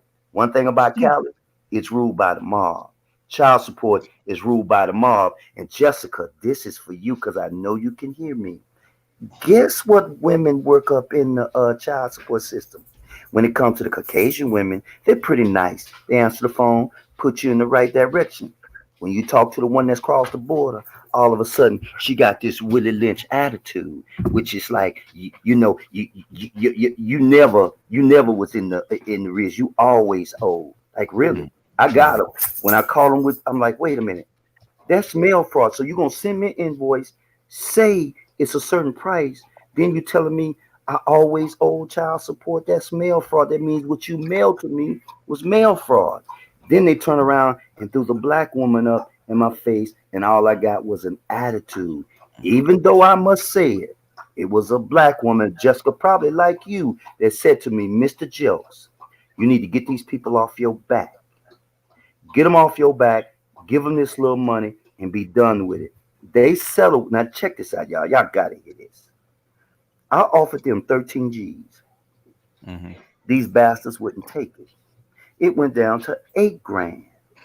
These bastards wouldn't take it. Once my work visa ran off, they wanted to talk to me. I told them, kiss my ass, offer you $400, take it or leave it, because I don't give a damn. They had to talk to my girl. My girl had to talk to them like little children. He told them, he don't want to deal with you no more. But I did threaten them. I didn't threaten them. I just say, I'm one of those black men that you don't really want to see. I'm not advocating violence, but I got some words for you because I kept my receipts and I can show you where y'all screwed up. I can show you, but they didn't want to hear that. So they eventually end up giving them $1,900, y'all. They tried to hit me for a $60,000 bill. I told them, my $60,000 not having ass. Are you crazy? Well, you know what? To go from 60,000 to 19, man, that's just a blessing in itself, right there. But they didn't have to send, dude. I spent $70 on cashing. I mean, on framing a penny check. They literally sent me 1 cent check. It cost them $1.15 to send the penny. That's an insult there, bro. Thank you. Now you feel my pain, right? You feel it. So the one thing I'm gonna do, if I gotta do my part, I'm gonna always support this channel because I know somebody just heard what I said and they're gonna come with these stories. I'm opening up the channel for this one, men being brutally honest. Come to this channel, tell your story. Please tell it. Yeah, I've pretty much already established that, but thank you for the extra promotion. You got it, Gerald. brother. You got it. Yeah. But anyway, let's get back to the subject matter. The subject matter is the problem with Gayle King and the people that are like her. Okay. This past controversy of her really trying to grill and interrogate Lisa Leslie about Kobe Bryant and his legacy being in question because of the sexual assault allegations. All right, I'm about to bring Michael Coleman up. What's going on, Michael? What's going on, man? I didn't know you had a channel. You didn't know I had a channel? I knew you had a channel, but I didn't. I think I he's didn't know you. joshing I you. thought I thought I subscribed to it, but I think I subscribed to the dimension when you guys had. Oh, okay, Okay, well well that's good too. that's cool anyway. Yeah, That's yeah. good So I too. didn't know you. I thought that was your channel, the other one. Oh But no, it's yeah, a third of I've his. It's a third of his. There you go, Roger. Don't let that nigga take your shit. No, I wanted to come on for a second because when BGS had told Jessica stop feeling sorry for yourself, so I went to the car dealership today. Had to get my tags from my new car, and so I'm in there talking with this older white lady. We just sitting there talking. She's old country lady, like I grew up with. Remind me of a lady that used to be I used to call her grandmother. So her and I are just talking back and forth, you know. And, this black woman walks in, and she speaks with the other guy, and the lady didn't know that she needed her tags as well. And so the lady, so the lady that I was talking to, her name is Robbie. So Miss Robbie pulls out the paper, says, "Hey, sweetie, just sign by the X and da da da. You know, put your signature on." Mm-hmm. And the black lady didn't sign it. She just acted like she couldn't find her name. And she said, "Man," and the lady goes, "Ma'am, all you do is just sign by the X by your name." "Well, I didn't hear what you said. You was over there talking to him." Oh. Okay. So I said, "Okay." I said, "Okay." So I just turned my head just a little bit, you know, the side eyed her, and I said, "Whatever." She walked off with the other guy to get her tags put on too. And so Miss Robbie just shook her head. I said, "Miss Robbie, let me tell you something." I said, "Let me show you something. Let me show you something." So I showed her a picture of my baby girl. She's sitting in my lap. And I said, "You see this little girl right here? She's girly, she's feminine, and she's pretty." I said, "That's the reputation that my daughter got to go out to the world with. That she has a bad reputation, and she ain't never done shit." You follow me? They had another black girl there that she was about as big as a house, and she had to be under 30. And so Ms. Robbie said she act the exact same way. She said, "I don't know where the attitude comes from." And I said, "It's a title." I said, "Now, just as with Jessica, I got a little bit of sympathy for you, sweetie, because you're young. But I don't feel sorry for you at all, because you got YouTube and you can get all your shit together quick overnight." Yep. You follow me? You know. But and I'm PGS know what I'm saying. I've been on here about 2 years asking black women the exact same question. What Yes, you gonna Mom. do when these other groups of women start to come for your men? Yeah. You need to learn. I had one. Listen, I had a one girl I've been dealing with. She finally told me, "Look, I'm gonna come to your house and clean it up." And she said, "I won't take no for an answer." You Wow. And so that's why I keep trying to tell these sisters, look, these girls out here trying to display wifey material without even giving up the booty. Way harder than y'all are. Because they know the environment's changed. Dudes ain't really going out like that no more. Gotta display these skills some kind of way. I shouldn't have to take you out on a date, prove to you that I'm a good man, and all this other goofy ass shit just to qualify. Okay. When this girl's telling me off the rip, Me too. yo, I just want to come kick it with you. What's up? You know what I'm saying? So, like I tell my daughter, we don't do it on sympathy game. Ain't nobody gonna feel sorry for you. The only person who really care about you is me. And that's because I'm your dad. Outside of that, the world ain't making. It's not gonna make it easy for you. It's not supposed to. Nope. Plain and simple. I had one chick that she was a double major nurse. She's a nurse practitioner. Man, this chick was so girly. She said, "Mike," she says, "I got white men coming up to me all the damn time." She says, "I ain't never had a problem having men attracted to me."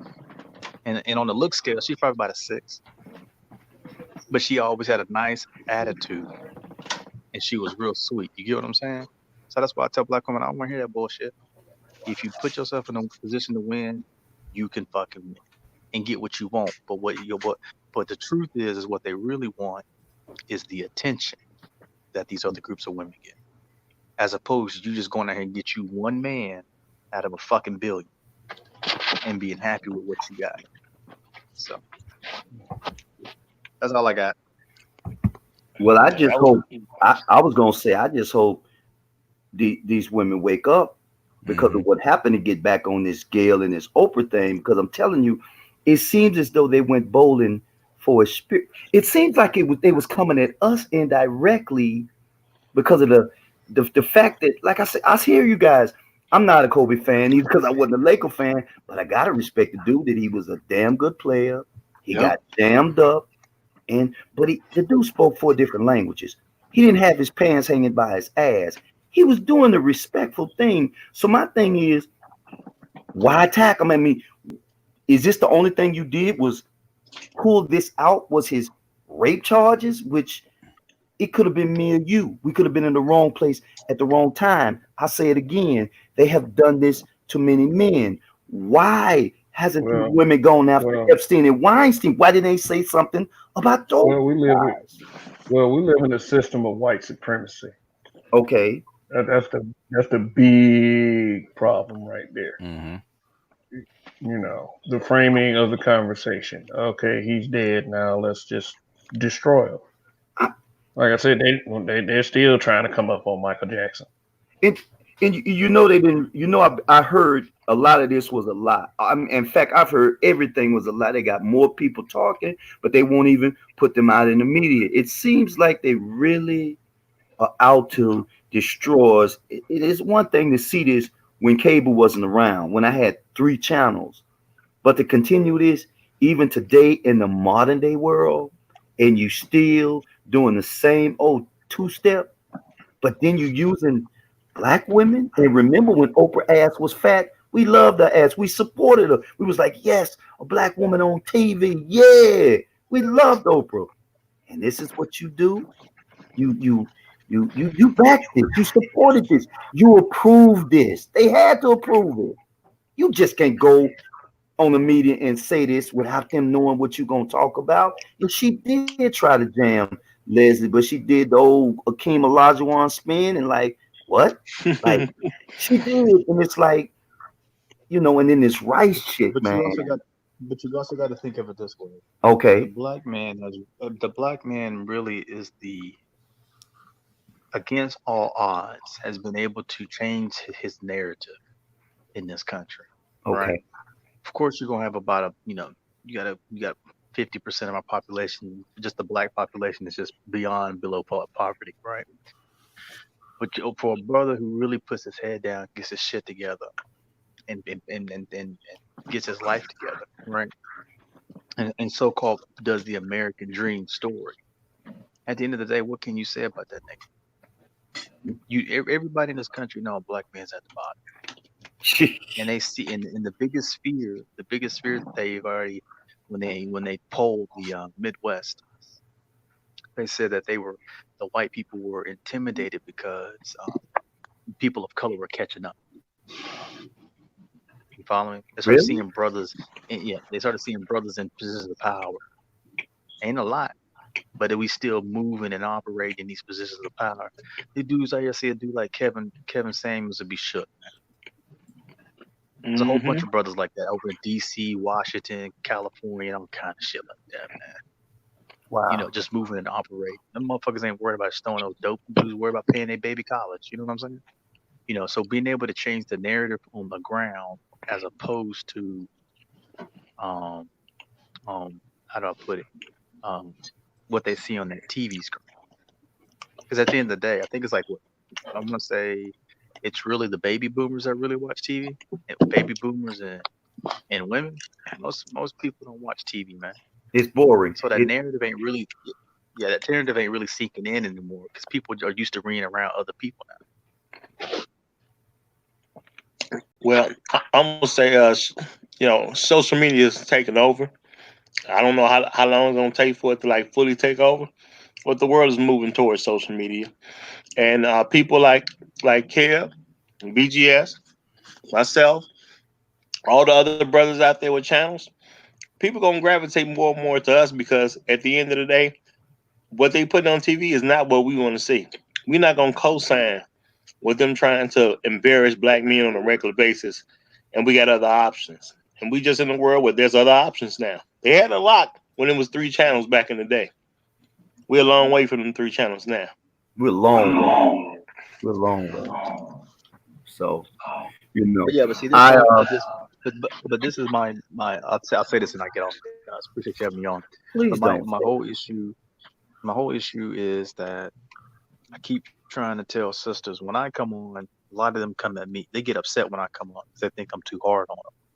But I was like, the reason I'm coming at you this way is not to talk to you as if we're in the present. BGS just put a video out on his Patreon early today about the automation stuff, and I'd seen that stuff coming a while, right? My argument is how do we get black women to be valuable in a world that's going to change rapidly, where you're not going to have no value, when you're not going to be able to walk around and say, I got a degree, I got a job. when that's stripped from you, then what you got? Nothing. You get what I'm saying? And my sympathy comes in for girls like Jessica and my daughters and stuff like that, is because the skill set and the art to be a wife, these girls will never even train with that. Mm-mm. They don't even know how to take care of a home. Barely keep their dorm rooms clean. I don't think they know how to even cook. They don't. You get what I'm saying? Yeah, they don't. So my question is if this environment's finna get really rough, I don't know about you, but I don't want my daughter out there selling no pussy. True. So I'm gonna have to teach her. I'm gonna have to go teach her how to be a wife. And I'm a damn wow. Yeah. Wow. You wanted to learn. Yeah, you got women. You got women like Megan Thee Stallion saying that the pussy is the kitchen, and you know. Yeah. Listen to that shit. Hey, fellas, can you hear me? We can hear you. Yeah, we can hear you. Okay. Hey, I'm gonna go ahead and hop off so you can let somebody else on. But I do have a question.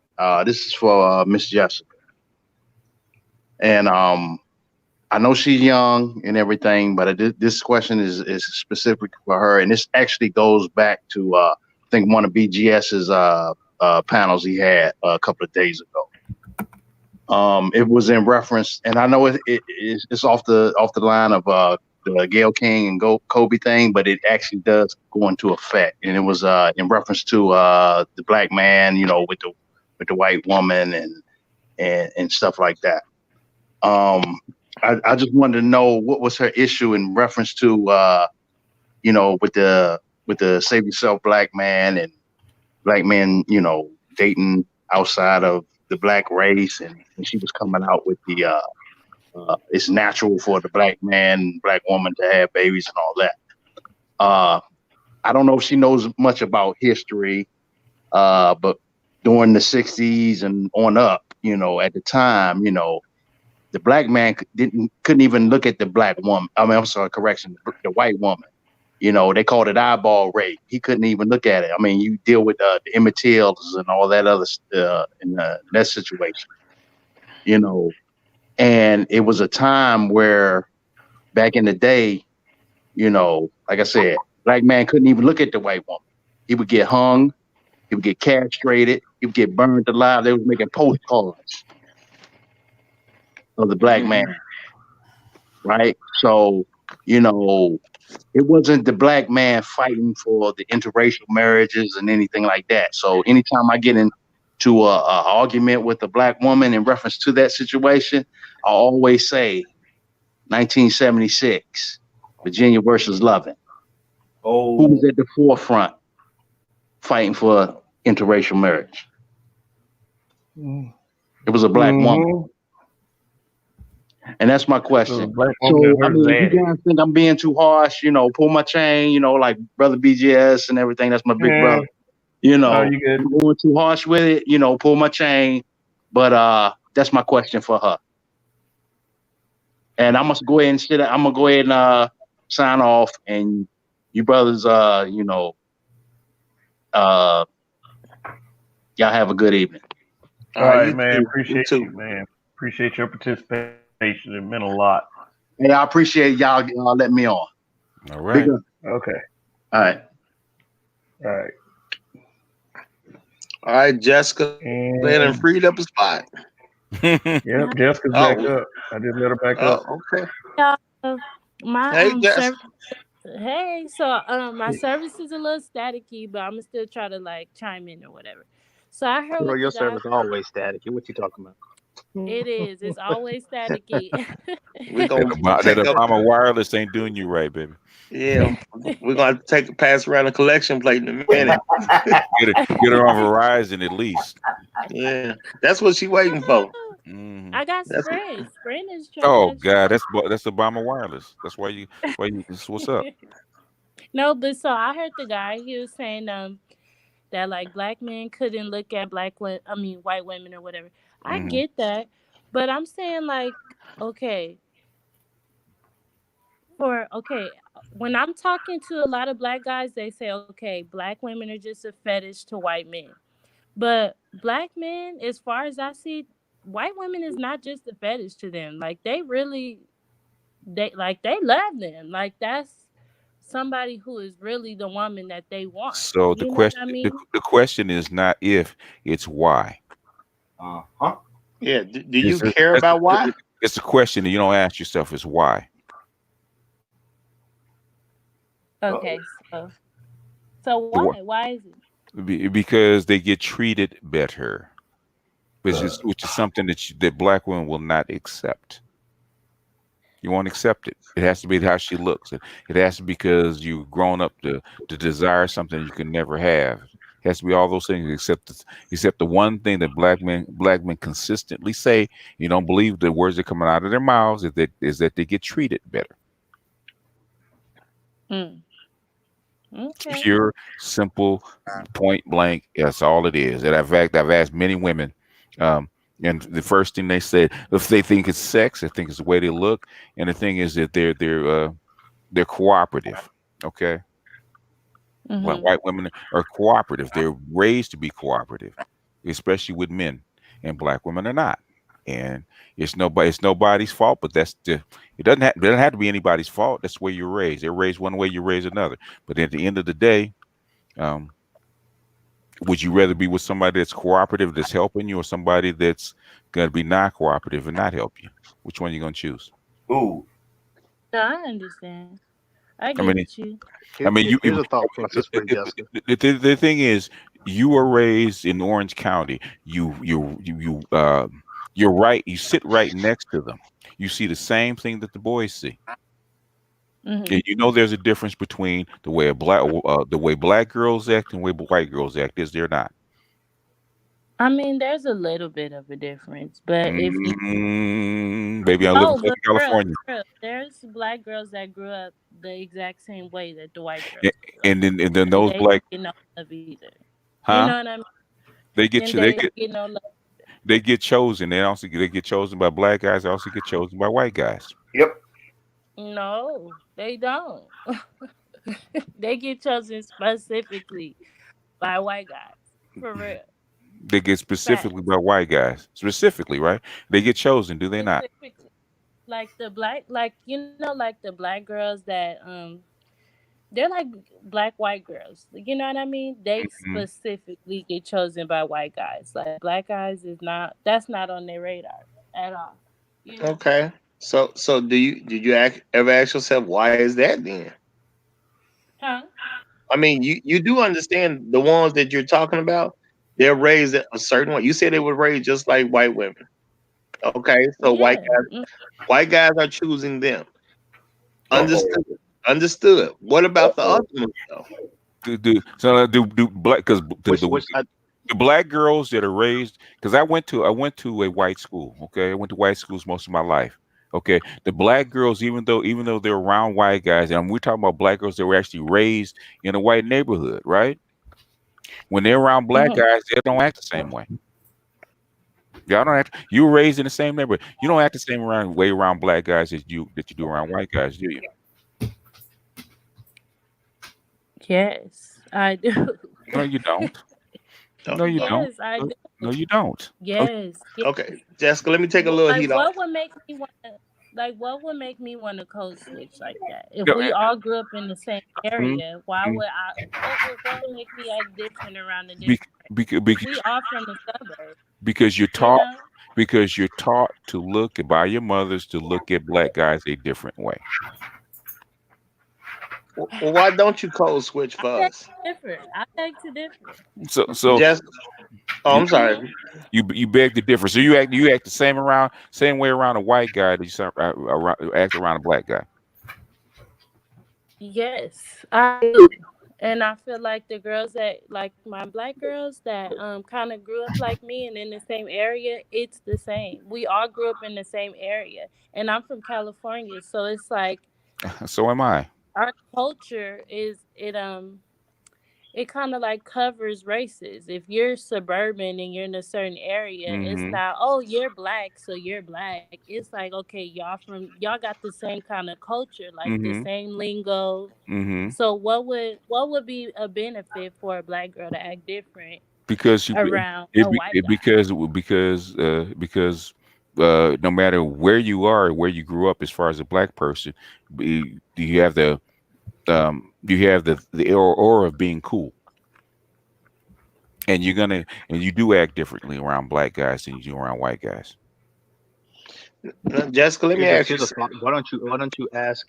Here's a thought. Ask your friends about it. So this is something that I kind of understand what Jessica's saying because my daughter's around her age. Mm-hmm. Meaning when you're around the white girls, so the white girls to me are acting like black girls now.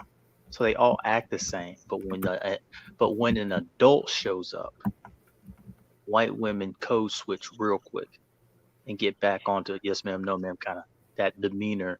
They fall back in line real quick. You follow me? I'm not saying Mm-hmm. Jessica doesn't, but white girls do that. So this is why I tell them like, watch a white girl when she's in a relationship with her boyfriend, and watch how she's all on him and affection and all that kind of stuff. Yeah. That's what he's talking about. There's a difference. Black women aren't always on they man like that and affection and that kind of stuff. If they on a man like that, it's almost like to guard dog and protect them from other women looking at them type shit. All right, That's what he's talking about. You get what I'm saying? You see the difference? That's the difference that he's talking about. That's true. So if you could honestly say, like, looking back at the different races, Mm-hmm. I feel like white girls, their race to be more Put them on the manipulative. floor. Like black girls, we're the same on all levels. You know what I mean? They know how to code switch. We don't know how to code switch. They know Nobody taught us, okay, if this man has money, then do this. Nobody taught us that. exactly. Somebody taught her how to put on one Exactly. face Not with no, these people. exactly. See now you talking about the But differences. but Oh, you talk about the differences that you see between you and white women. You're not all the same. yeah, it's definitely a There's a differences. definite difference. Yeah, we got differences, bro. And the difference is that, and I can tell you because I had to go up against this dealing with black female teachers versus white female teachers. Okay, in basically in a black family, the black mother is going to be much more assertive toward her husband than a white woman in her family. There's going to be a difference the way your mother teaches you to court, or you see how your mother handles herself around men versus a white woman handling herself around men. Right. Yeah. Are It's a you watching difference. Lifetime? And so and so when you see that when kids mock what they do, okay, especially girls, they follow mommy, okay. There's no way that a white that a black boy can cuss out his mama, okay. They get mad at his mama and fuss and cuss her out. Is there in a black family? Nope. I'm asking Jessica. Oh, sorry. Is there, right? But you seen white boys do it to their mom, right? Say all kind of stuff that you could never get away with your mom, right? Right. That's true. That's true. That exactly. So white women are actually and white girls see that. White girls see that. That's how come they act differently. especially around men. Especially around men. There's a way that a white woman will act around a man that a black woman won't. Okay, a white woman is already automatically taught to defer to male authority. Okay, black women aren't. That's why I have a talk with my daughter. So she's 10. So this summer, this is what we will be working on, which is what BGS is talking about, which is called creating an alter ego. The problem with black women's alter ego, y'all want to be Beyonce. Ooh. As opposed to creating an alter ego that goes to a very quiet and submissive woman. So would you call that being manipulative? That was what white women do. But that's what white women are doing, the exact same thing black women are doing. They're just creating an alter ego that they can go put themselves in and play this role. So when I'm in public with my man, I would allow him to speak. I will speak only when I'm spoken to. I will be vulnerable a little bit. And oh my goodness, can you help me pick this up? That kind of attitude. Now, when she's at home privately, she may be a normal chick. She may be like, I got it, go sit your ass down. But in public, she puts on her alter ego. Black woman's alter ego is, I'm strong and independent, I don't need no goddamn man. But privately, y'all breaking down crying. Why won't nobody help me? Why won't nobody look at me? You see what I'm saying? Your alter ego, you've been trained. The problem is you just been trained the wrong way. So you have to you have to be okay with changing your alter ego into being this quiet, submissive, this character, or this other person, and you have to be okay with that. And because every other group of women deploy that exact same tactic. So it is. Yeah, I've seen it. I've seen it personally. Okay, I've seen it personally between the difference between white women and black women because I went to white schools. Okay, and I know I know that black girls are actually raised in basically mixed neighborhoods. I've talked to them. Yep. Okay. I always ask questions about other people that lived in mixed neighborhoods, right? Okay, they ain't the same. I know too many. They ain't the same because who the mother is, the training that you get from your mother. It's very difficult to break that unless you get a mother that is a black mother that is adopted by a white family. Then then you're gonna get some difference. But if she's raised by a black mother, stuff gets passed down. Let me get you for one moment, Jessica. You know how you came up and you said that when black girls are around a black man or a white man, there's no real difference. That's what you said, right? Jessica, you there? I think she is. She's listening. She just had a problem with her wireless. Yeah. Well, okay. Well, here's a new thought that I don't know if you've ever thought about before. You have the attitude that y'all act the same regardless of which type of man you're around. And I'm not telling you're a terrible person for this, so don't take it like that. But what I am going to say is, why haven't you ever thought about how insulting it is to say I act the same way around a black man that I act around a white man? Why isn't the black man being treated as if he's a better option than the white man?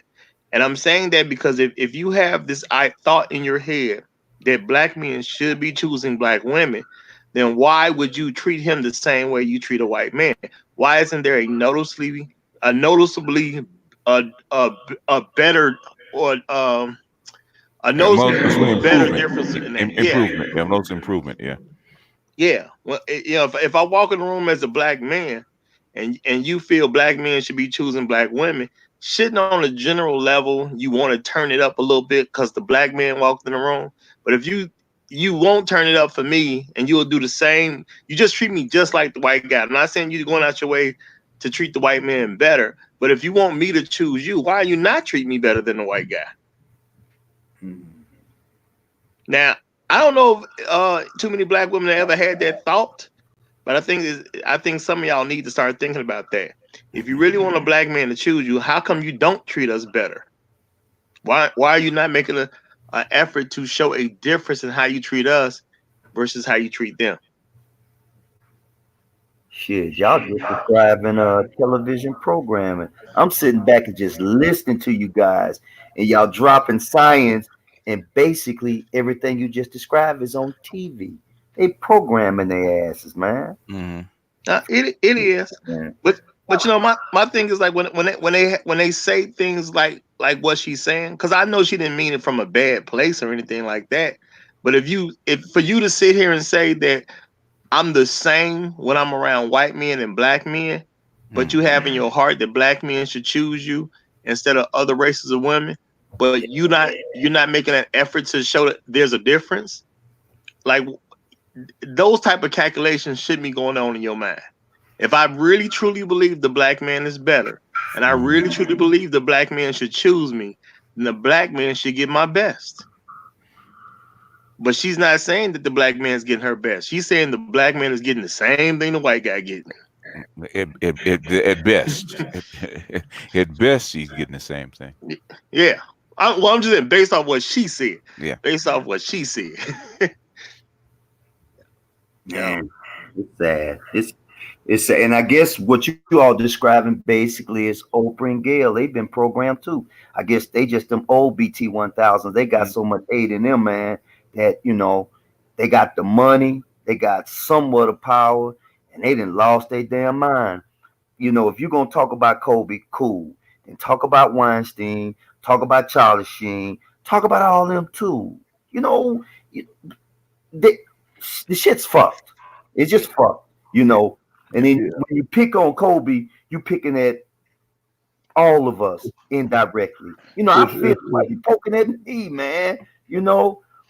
I don't have the money. I didn't rape the dude, but the dude was married 20 years. At least before you open up your mouth, have a little consideration for his daughter and the wife, because she is a woman, regardless of her culture. She lost her daughter and her husband.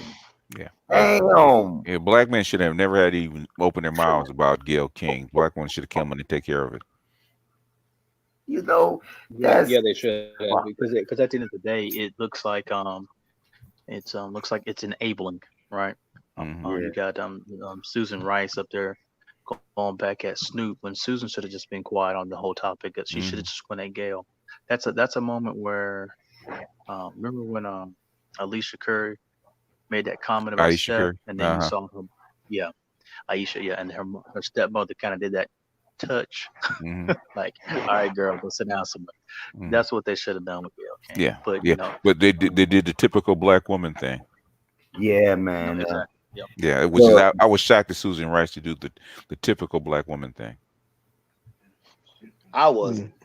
I really wasn't. Honestly, I'm just to the point where when a black woman behaves in that way, I've seen it too much to find it shocking from any of them at this point. Yeah. I would have been shocked had they not been ragging Kobe. That would have shocked me. Yeah, I mean, it's a shame. And It's she's got a white mother I'm too. sorry. And Susan Rice has a white mother. Yeah, but it don't matter. Once especially a black woman that chooses a white husband, because at the end of the day, it's a natural order for women to follow men. So once you choose a white man, you're choosing a white man's order. At the end of the day, there's no separation from the white man's order once you decide this is going to be the man I follow. So getting hate from those type of women, to me, that's automatic. Do you? I've been noticing, and I've noticed this before. Do you find that black women actually choose white men have a contempt for black men and show it openly? Well, yeah, they gotta have something in common. Yeah. I still. Yeah, I mean, Serena was pumping the fist, and then after she marries old boy, all of a sudden this white man treat me better. All right. I still say programming. I'm gonna stay under that category because I sort of sometimes watch TV. I'm on the cable. I find Tyler Perry's show, The Oval. That's some funny shit. It is hilarious to me. I actually laugh. But I can't do Tyler Perry though. Dude, and then with a show like that, who did he market that for anyway? Yeah, for black Of women. course, I mean, he black saw the women, black women. yeah, he saw the success of Scandal. Yeah. I mean, he wanted a piece of that pot. Yeah. And dude, all out of chaos, he's just and the fact is the women don't know. What did somebody say? Reality against the fantasy world. And I think one of you guys said it about Beyonce. They really see that as a good image, and I just don't see that as a good image. You know. Yeah, but to answer BGS question about the black women getting with the white man, both of them hate us from the general level. I keep pressing the issue because I think it's just something black men gonna have to face with, and we're gonna have to deal with. They white supremacists at the end of the day. The average black woman is a white supremacist. So for her to get with a white man that has white supremacist viewpoints, it's a natural fit. That's a white supremacist that likes a white supremacist. Yeah. I can't argue with that. Well, Yeah. she wasn't brought over for us. Let's put it that way. They didn't ship her in to sleep with us. Well, yeah, that's true. That's where the insult comes in. Mhm. Like the word motherfucker. Yeah. That was Virginia and them breeding farms. That's what that shit came from. Mm-hmm. Really? Yeah. Yeah. Yeah, they used to have slaves make babies with their own mama sometimes. Yeah. Just to keep their numbers up. To cover their faces up. To make profit. It was about profit. They had to sell. They had to have like Virginia and South Carolina used to ship out like 10 to 20,000 slaves per month. They're breeding them so fast. Yeah. Germans was doing that too. Yeah. And Germany, that's actually actually the Rhine bastards actually shipped in by France after World War One. So that's like Hitler didn't like them because those are black soldiers. Those are black soldiers that came from Africa because France didn't have enough people to actually police the territory that they actually took from Germany at the time.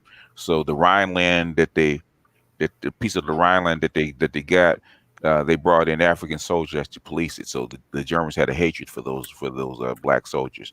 That's like they actually went after the Rhineland bastards, especially the kids. Wow, that's the reason. Yeah. So it didn't come out of nowhere. Let's put it that way. Yeah. Gotcha. And that's one of the reasons that I got hope for people like Jessica to lead the charge in turning this thing around. Mm-hmm. Now, is she gonna do it? I don't know, but I'm hoping she gonna do it. I bet you she will, because there's a young lady by the name of Kimberly Frazier. She has her own channel, and bruh, she's swinging baseball bats for black men. I'm shocked too. I'm shocked. She's saying the same thing that we're saying, and it's coming from a woman's perspective. I was like, whoa. So yeah, people are waking up. They pushed the wrong button. This was just a auto insult, and it's sad. Coming from them, I get it.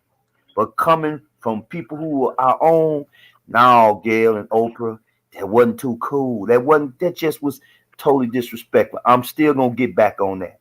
I'm gonna stay on that. Cause that hurt. That wasn't cool. That was totally disrespectful. And the world looks at us like idiots. Even as a country, y'all. As a country, that was insulting. Oh, absolutely. I said it. It just don't rolls right with me. I mean, you can apologize all you want, but she should have known. Just don't dig like that, you know. Well, I think you feel the same way most of us feel. It was already gonna be enough white people tearing them down. Why would you have to join in? Yeah, that's what I'm saying. So it hurts. Hey, hurts. Yeah, look at the screen, y'all. That's our sister up there. Does she look like the kind that advocate for black men and black rights and Actually, no. Yeah, her mama's white, so she wouldn't. Her mama white. She's doing the reverse of what her dad did. Oh, okay. Mm-hmm. Because ain't nobody gonna say her daddy black. No. Ain't nobody gonna say that. No. Nope. They trying to breed it out. That's what they doing. They trying to breed it out. Yes. Yeah. Kids, Opie Jr. and Opie the Third. Like, you know, just Yeah. You know what? I'm afraid of what's next. I wasn't ready for that, and I'm not even ready for the next one that's coming because you know they're gonna create some stupid shit. They do it. They've been doing it. You know. So what you say? What? You saying who the next black man that's gonna get it? Yep, man. It's sad, bro.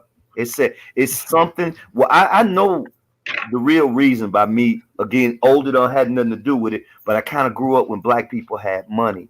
Now that we generate money, they trying to make sure we stay off that line of ever uniting because that's over trillions of dollars. And if that shit go to us just 1 week, we up in 24 hours. Trust me, the planet might stop. A friend of mine told me that. He said, if we ever come together, and he said, not just here, but universal, he said, man, the earth might stop moving. Because once upon a time, we was some bad motherfuckers. We was bad. And to find out that some of our roots was over here, we had tobacco farms, we had rice farms, to hear Dane Calloway talk about the story is backwards, that we indigenous, you know what I'm saying? We gotta be, you gotta be a hell of a spirit to wear this uniform and to wear the gender. We're male. We hate it automatically. For what? Just cause we cool like that? It's a hell of a 62-year ride. I'm just saying this in my own way, and to even see this, to go from non-cable, no internet, no cell phone, good food, water out the tap, delicious, no chemicals, no fucking McDonald's, no fast food, power. We had doctors, we had ice cream parlors. So we go from greatness all the way to this shit to where two black women, I'm gonna still go on this because in other cultures they are eliminated. If Shaka Zulu was eliminated by his own tribe for what he did, like this ain't cool. And now they're even recycling our organs. Do y'all understand what I'm saying, man? I've lived long Yeah, enough. we've been seeing this, you know, It's the reappropriation arguments just so to fit the gender that they're arguing for. yeah. It's all the time. You know, it's called a reach. Damn, man. Let me respond real quick to Jessica in the chat. She Go. said, "Would y'all say are black men white supremacists too?" I'm gonna tell Jessica the straight up truth. At the end of the day, if you were born in this country, you've been trained to be a white supremacist your entire life because that's what's been available through mainstream media. Social media just took off. I would say about 7 years ago is when it really took off, and you had a good amount of people that starting to pay attention to it. And I said, yeah, I think that's about 7 years ago. Now, before that, it was just mainstream media and public education. All that was just almost 100% of mainstream media and public education was white supremacy approved. Everybody been trained to be a white supremacist. The thing is, black men start rejecting white supremacist training because we actually have to deal with consequences, and white supremacy affects us way differently than it affects black women. Black women will cruise and never change or move off of white supremacy for their entire lives on many of the time. And most of you will die white supremacists. I'm talking about the ones living right now. Most black women will die white supremacists. But most black men are not because we live in two separate worlds. Plain simple. We live on the same planet, but we in two separate worlds. So no, most of us are not.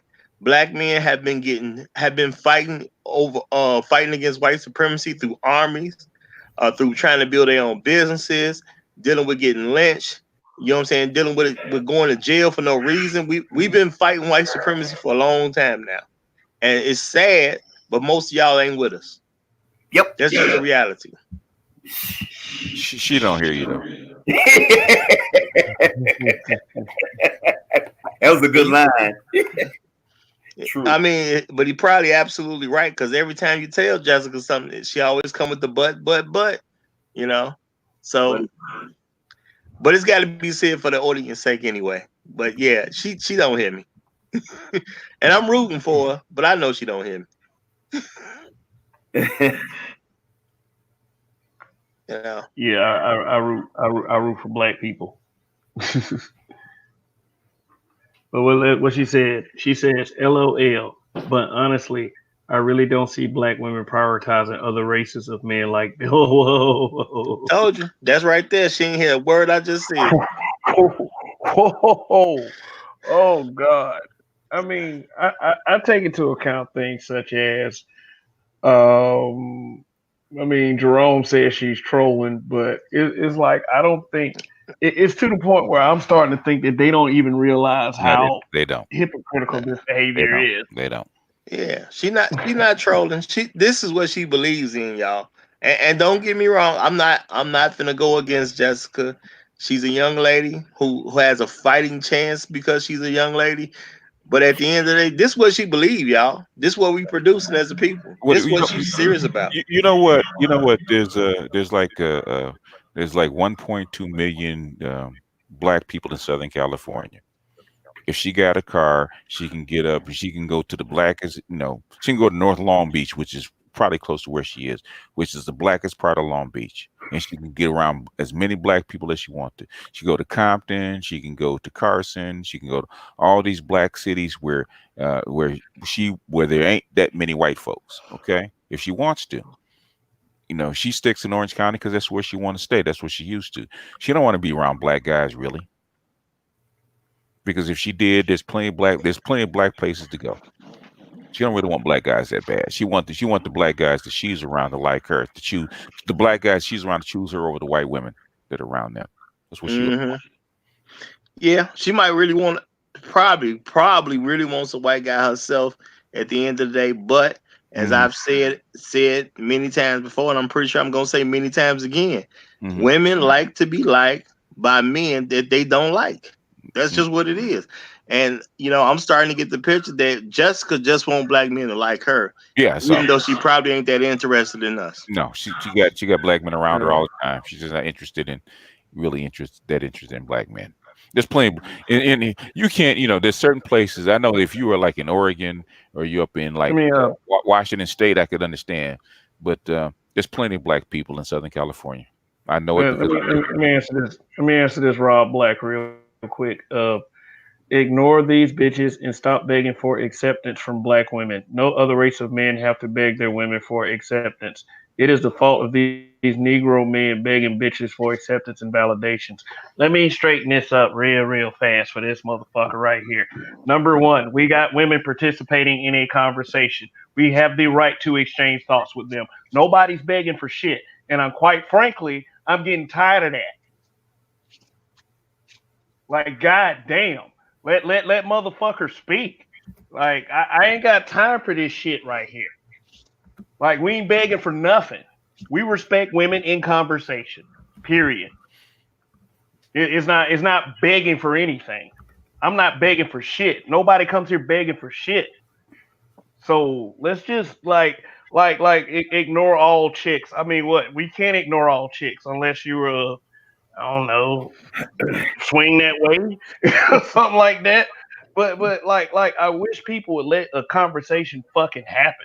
Like, stop trying to grandstand and shine all the goddamn time. Let the fucking conversation happen. If Jessica wants to tell us some things, then we have the right to respond. Rob Black, stop trolling, man.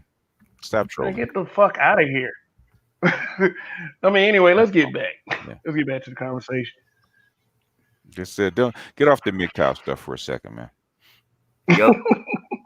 I mean, I'm a MGTOW monk. I understand what it is. Get off it for a second. MGTOW is more than that. Okay, you got to get it up, man. Yeah. Shit. I mean, this. I mean, damn. It's like, I know. It's like, this is a conversation. This is a conversation. This ain't begging. You can't even talk to a woman without them thinking that you're begging for them. Good God. Is this whole that's white supremacy right there. Yeah. I can't address a certain group of people. Fuck out of here. Yeah, and plus she's she's like a daughter to us. She's not really something that Yeah, love interest. she's young. Yeah, and she's asking questions. Yeah. And I'm impressed at 22. Well, wow. You know, he's what, 1 out of 10, maybe 1 out of 20. Is there somewhere?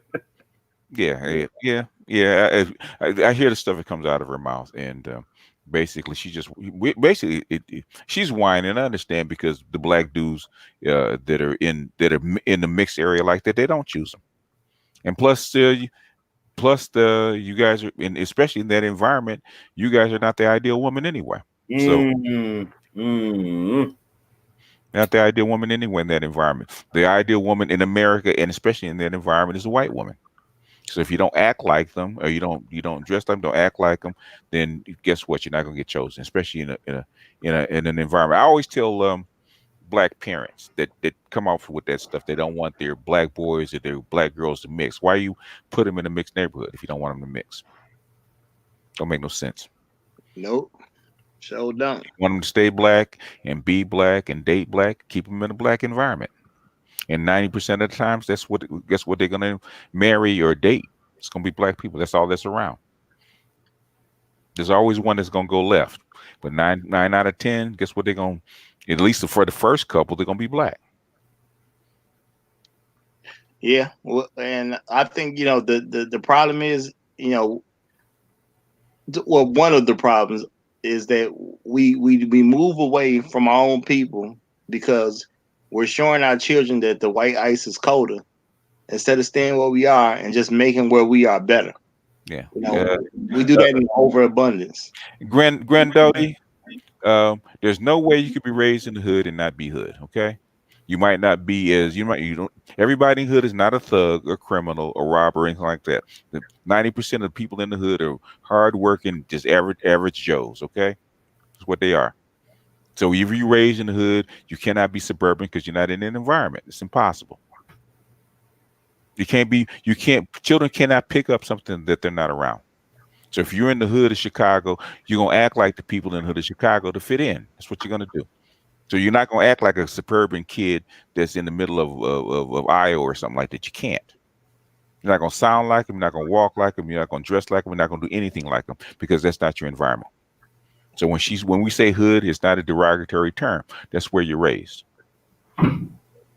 Okay, I was raised in the hood of Chicago. BGS, was you trying to take shots in my city, man? No. What I'm saying is, I'm joking. You know what I'm talking about. You know the difference between somebody raised in outside of Chicago that's raised in a mixed neighborhood. They're not gonna have the same feel to you. You can tell, and vice versa. Yeah, absolutely. I'm just joking around, but I am from a hood in Chicago. Hey man, hey Warrior, I salute you, because I remember when Chicago was cool, and all of a sudden something happened. Drugs. I would never go there. I'm so just the rumors on TV scares shit out of me. They put in that interstate I-35 going up the Midwest. Drugs started coming over the border and going straight up the middle of the country. And they said the best place to distribute drugs is in Chicago. That's why. So you have a lot of these Latin gangs that come in to distribute their drugs in Chicago, because it's a central place. It's a big enough city. It's a central place where the cartels can come in and deal their stuff. Okay. And anytime you have drugs, you're gonna have violence. It's simple. It's plain and simple as that. And basically, all the people above the street people are gonna feed off of it, right? The banks, the cartels, the drug dealers, and it just filters on down. It's no different than in the 20s when Al Capone was bringing liquor from Canada. Okay, same thing. It's no difference. Well, everybody knows it. Everybody sees it. Remember when the violence started to go down, when they started slamming the cartels and stop the drugs from coming in as much. When they started going after the cartels, the violence went down. It's not a secret. Miami went through the same thing. Let me ask you this. Let me ask you this. Mm-hmm. During that time, who was president when the drugs went down? Who was president? When they went down. Can you remember? Yeah, it was actually Obama.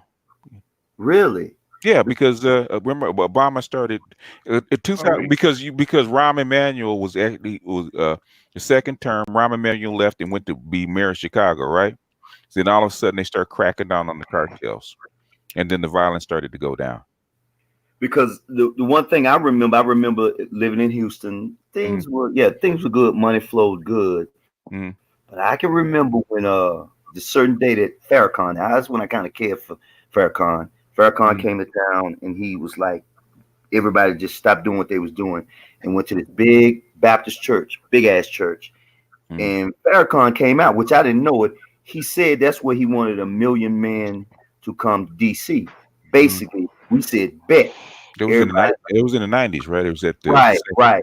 And everybody else said bet. So to go up there and be around 2.5 million black men on the same accord scared the shit out of the United States. Clinton was the president. The floodgates of drugs opened up under George W. Bush Sr. No, actually, the floodgates of drugs actually opened up in the 80s with under Reagan with Iran Contra. Who was the vice president? George Bush Sr. But the thing is, it was under Reagan. Yeah, and basically, the vast majority of the trafficking of drugs was actually over after '89 when the fall of the Soviet Union, and that's when even George Bush went down and got what's his name out of Panama. Who was it? What was his name? It escapes me right now, but he went in '89. They started cleaning all that stuff up and actually started drying up the drugs and only to take it over for themselves. No, they didn't take it over for themselves. Okay, what they needed the drugs for was over. They didn't need to import it anymore. Now you still gonna have some momentum because of what happened, but basically the drug the crack cocaine era peaked in the 1990s. In 1990, and it was on a downhill slide after that. But it peaked because you can even ask Freeway Ricky because he actually dealt with the go-betweens between the government and him and the cartels. But that was controlled. That was controlled by on that West Coast. Remember, you got different coasts when it comes. Me coming from the South, there was another people running it. It came through the Mexicans. It came that way. But what I was saying, who was really controlling a lot of things, when you said Ronald Reagan, because Ronald Reagan was an actor. Remember, he was straight Hollywood. You can't get to that. You can't be an actor and be dumb and get to that office. That don't even believe that. I just think that the people are very clever because George Bush was a very clever man. Just to read. Basically, George Bush is actually from an old banking family. George Bush is actually that goes all the way back to Adolf Hitler. Am I correct? No. Adolf Hitler is in Germany. He comes from an English banking family. Yes, but his father was Hitler is a peasant. True, I agree with that. But George Bush, the Bush family comes from royalty. They come from their banking family goes back to the 17th century. Yes, it does. And it does come up through Germany. No, Brown's brother Harriman is actually an old banking family that's still around, and it doesn't come through Germany. It doesn't. So you're saying that George Bush's father and grandfather, Germany, because I've seen the pictures. Germany was not a country then. Germany didn't become a country till 1871. Germany was not a country. Okay. Basically, the banking families actually come through France. There are basically all those, even the Teutonic Knights that took over Germany that actually developed into Prussia. Actually, those were actually French knights first. Same thing with the English. Keep going. I like this. Keep going. And because see, I'm learning more now. Like, wow, okay. So if you read, I think it's I'm trying to remember the main book. It's called Jesus. I haven't read it in about 30 years. Got a pen? I'm trying to remember his name. He actually wrote the Secrets of the Federal Reserve. In his second book, he actually named the Bush family, which is which that the Bushes come through, and actually through the grandfather. Remember, Prescott Bush, who's George Bush's father, George Bush Sr.'s father, actually married into the banking family. The banking family actually Brown Brothers, because they actually owned Columbia and a few other things, and basically Prescott Bush actually was selling the goods to Germany in World War II. That's how come George Bush had to go fight, because he was actually got caught with trading with the enemy. There's a whole lot of people that actually, like IBM and all the other folks, that actually got caught. Right. And that's what I was telling you when you said that. That's when I saw a picture of Prescott Walker, or Prescott Bush, whatever his name, in one of those pictures. Which is where Germany learned about eugenics. It didn't start in Germany. It actually started here in the United States. But that's a horse of a different color. In fact, if I could find it, I'll find Dave Emory's old audio where she talks about the eugenics program and how it came out of the United States and actually went to Germany. Beautiful. That's a horse of a different color. Anyway. Yeah, BGS, that book you was talking about, Secrets of the Federal Reserve. Yeah, the author is Eustace Mullen. Eustace Mullen. His second book is the one where he named Prescott Bush in the banking family. I mean, George Bush's banking family. I'm trying to remember the name of the second book. I think is it called The World Order? I'm not sure. It might be called The World Order. It's somewhere. I have to dig it out. It's probably in storage. I haven't read it in a long time. Okay. All right. Pussy is overrated. Red pill. Is this going to be on the playback? Yeah, I'm gonna leave this video up. Like, so people can go back and watch it, and check out some of my other videos too while you're at it, and hit the subscribe button if you haven't. So, it was Eustace. In fact, I have Eustace Mullen's one of his audio. I don't like all of his books, but his first two I do like. Secrets of Federal. I think it's called it's either called The World Order or The New World Order. I can't remember exactly what it's called, but And you recommend those books, correct? Yeah, those two I recommend. The third and the rest of them, yeah, but the first two I do. Okay, cool. I hope people wrote that down. I hope some of you guys listening wrote that down. Yeah, if you really, the granddaddy of conspiracy books is Secrets of the Federal Reserve by Eustace Mullen, because they actually burned that book because Ezra Pound helped him write it. And Ezra Pound was actually sentenced to an insane asylum because they didn't want him to talk. Wait, let's go back to what you just said. You said they actually burned the book. His first printing, they actually gathered them all and burned them because no publisher would ever touch them. He had to actually have them printed privately. No book with no. So he was basically giving intel of what they were actually doing. Wow. Wow. Because his teacher was Ezra Pound, and Ezra Pound was one of those blue bloods, right? Because Ezra Pound, I think he trained 2 or 3 not Pulitzer Prize, but Nobel Prize winning authors. And so and I actually asked him, because I met him at a conference one time, right? I bought a couple of his books and actually asked him a couple of questions. And I asked him, I said, now your first book is completely different from all the other books. He said, of course it is, because I didn't write it. I said, well, what happened? He said, he said he wanted to be a writer, and Ezra Pound was the best teacher of writing because he trained 2 Nobel Prize winning authors, right? And he lived in Virginia, which is the DMV area, right? And Ezra Pound had been locked up in the sanitarium, and so he said, "Well, since he can't go nowhere, let me go and talk to him." And to his surprise, Ezra Pound talked to him, right? So he said, so Ezra Pound was talking to him, said, "Can you do me a favor?" So he used to give him stipends, right? Like, okay, here's like $5, go look this up, right?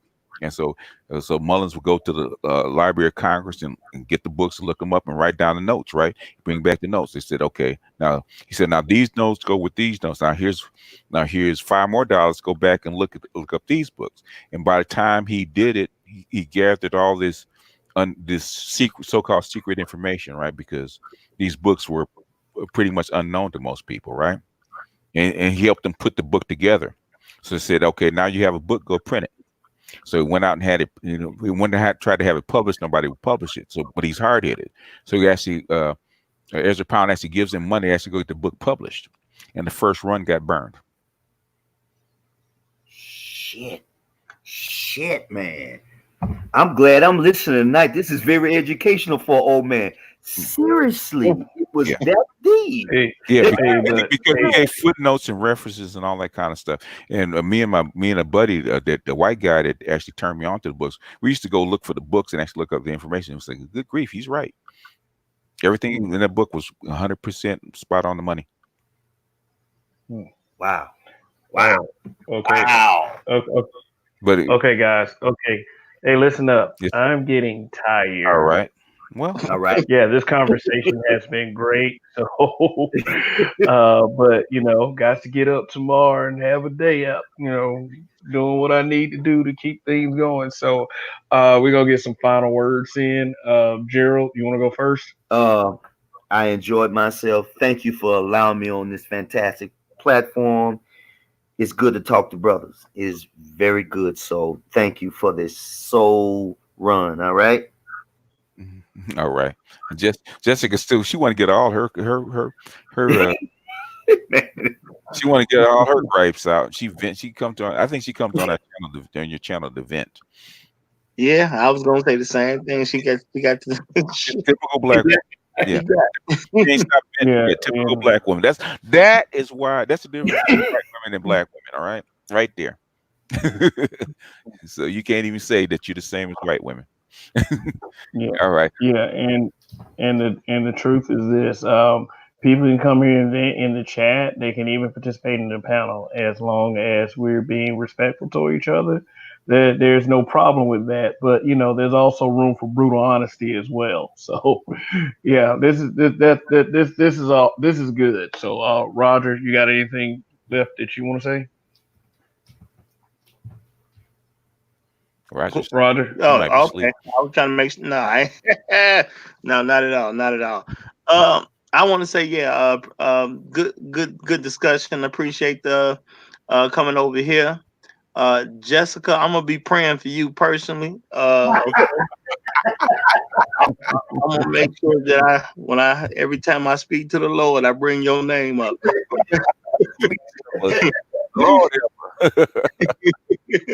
And now it was great. Y'all, you know what I'm saying? I appreciate the panel and everyone who participated. And y'all definitely check out the Raj Report if you haven't already, and definitely like and subscribe. And I'll see y'all next time. All right. Okay, yeah, and I also dropped out it. I've also dropped the link to Roger's channel in the chat also. Yeah, just it's just like this. That we're black men are starting to put things on notice, and this is something I'm very happy about, and it's also something I'm very honored to participate in, along with myself, Donnie, and Roger, and those that we associate with. And at the end of the day, what Gayle King did was fucked up, and it should be acknowledged. And to me, it doesn't matter if it's a man or a woman. But it's kind of a shot in the chest when it's one of ours. So anyway, I did thoroughly enjoy this broadcast, and just want black people to, be more solid and to be, more unified. If there is ever a time for that, I will say the time is right now. So let's just usher people like Gayle King and those who she associate with to the side, and let's just make this thing work. And I know it's not going to be overnight. It's going to take quite a few conversations to get there. So anyway, thanks for tuning in, and hopefully you'll be here next time I'm on the air. This is Kev. This is Black Men Being Brutally Honest. Long live the habitual line steppers, and Kev, we trust. Goodbye.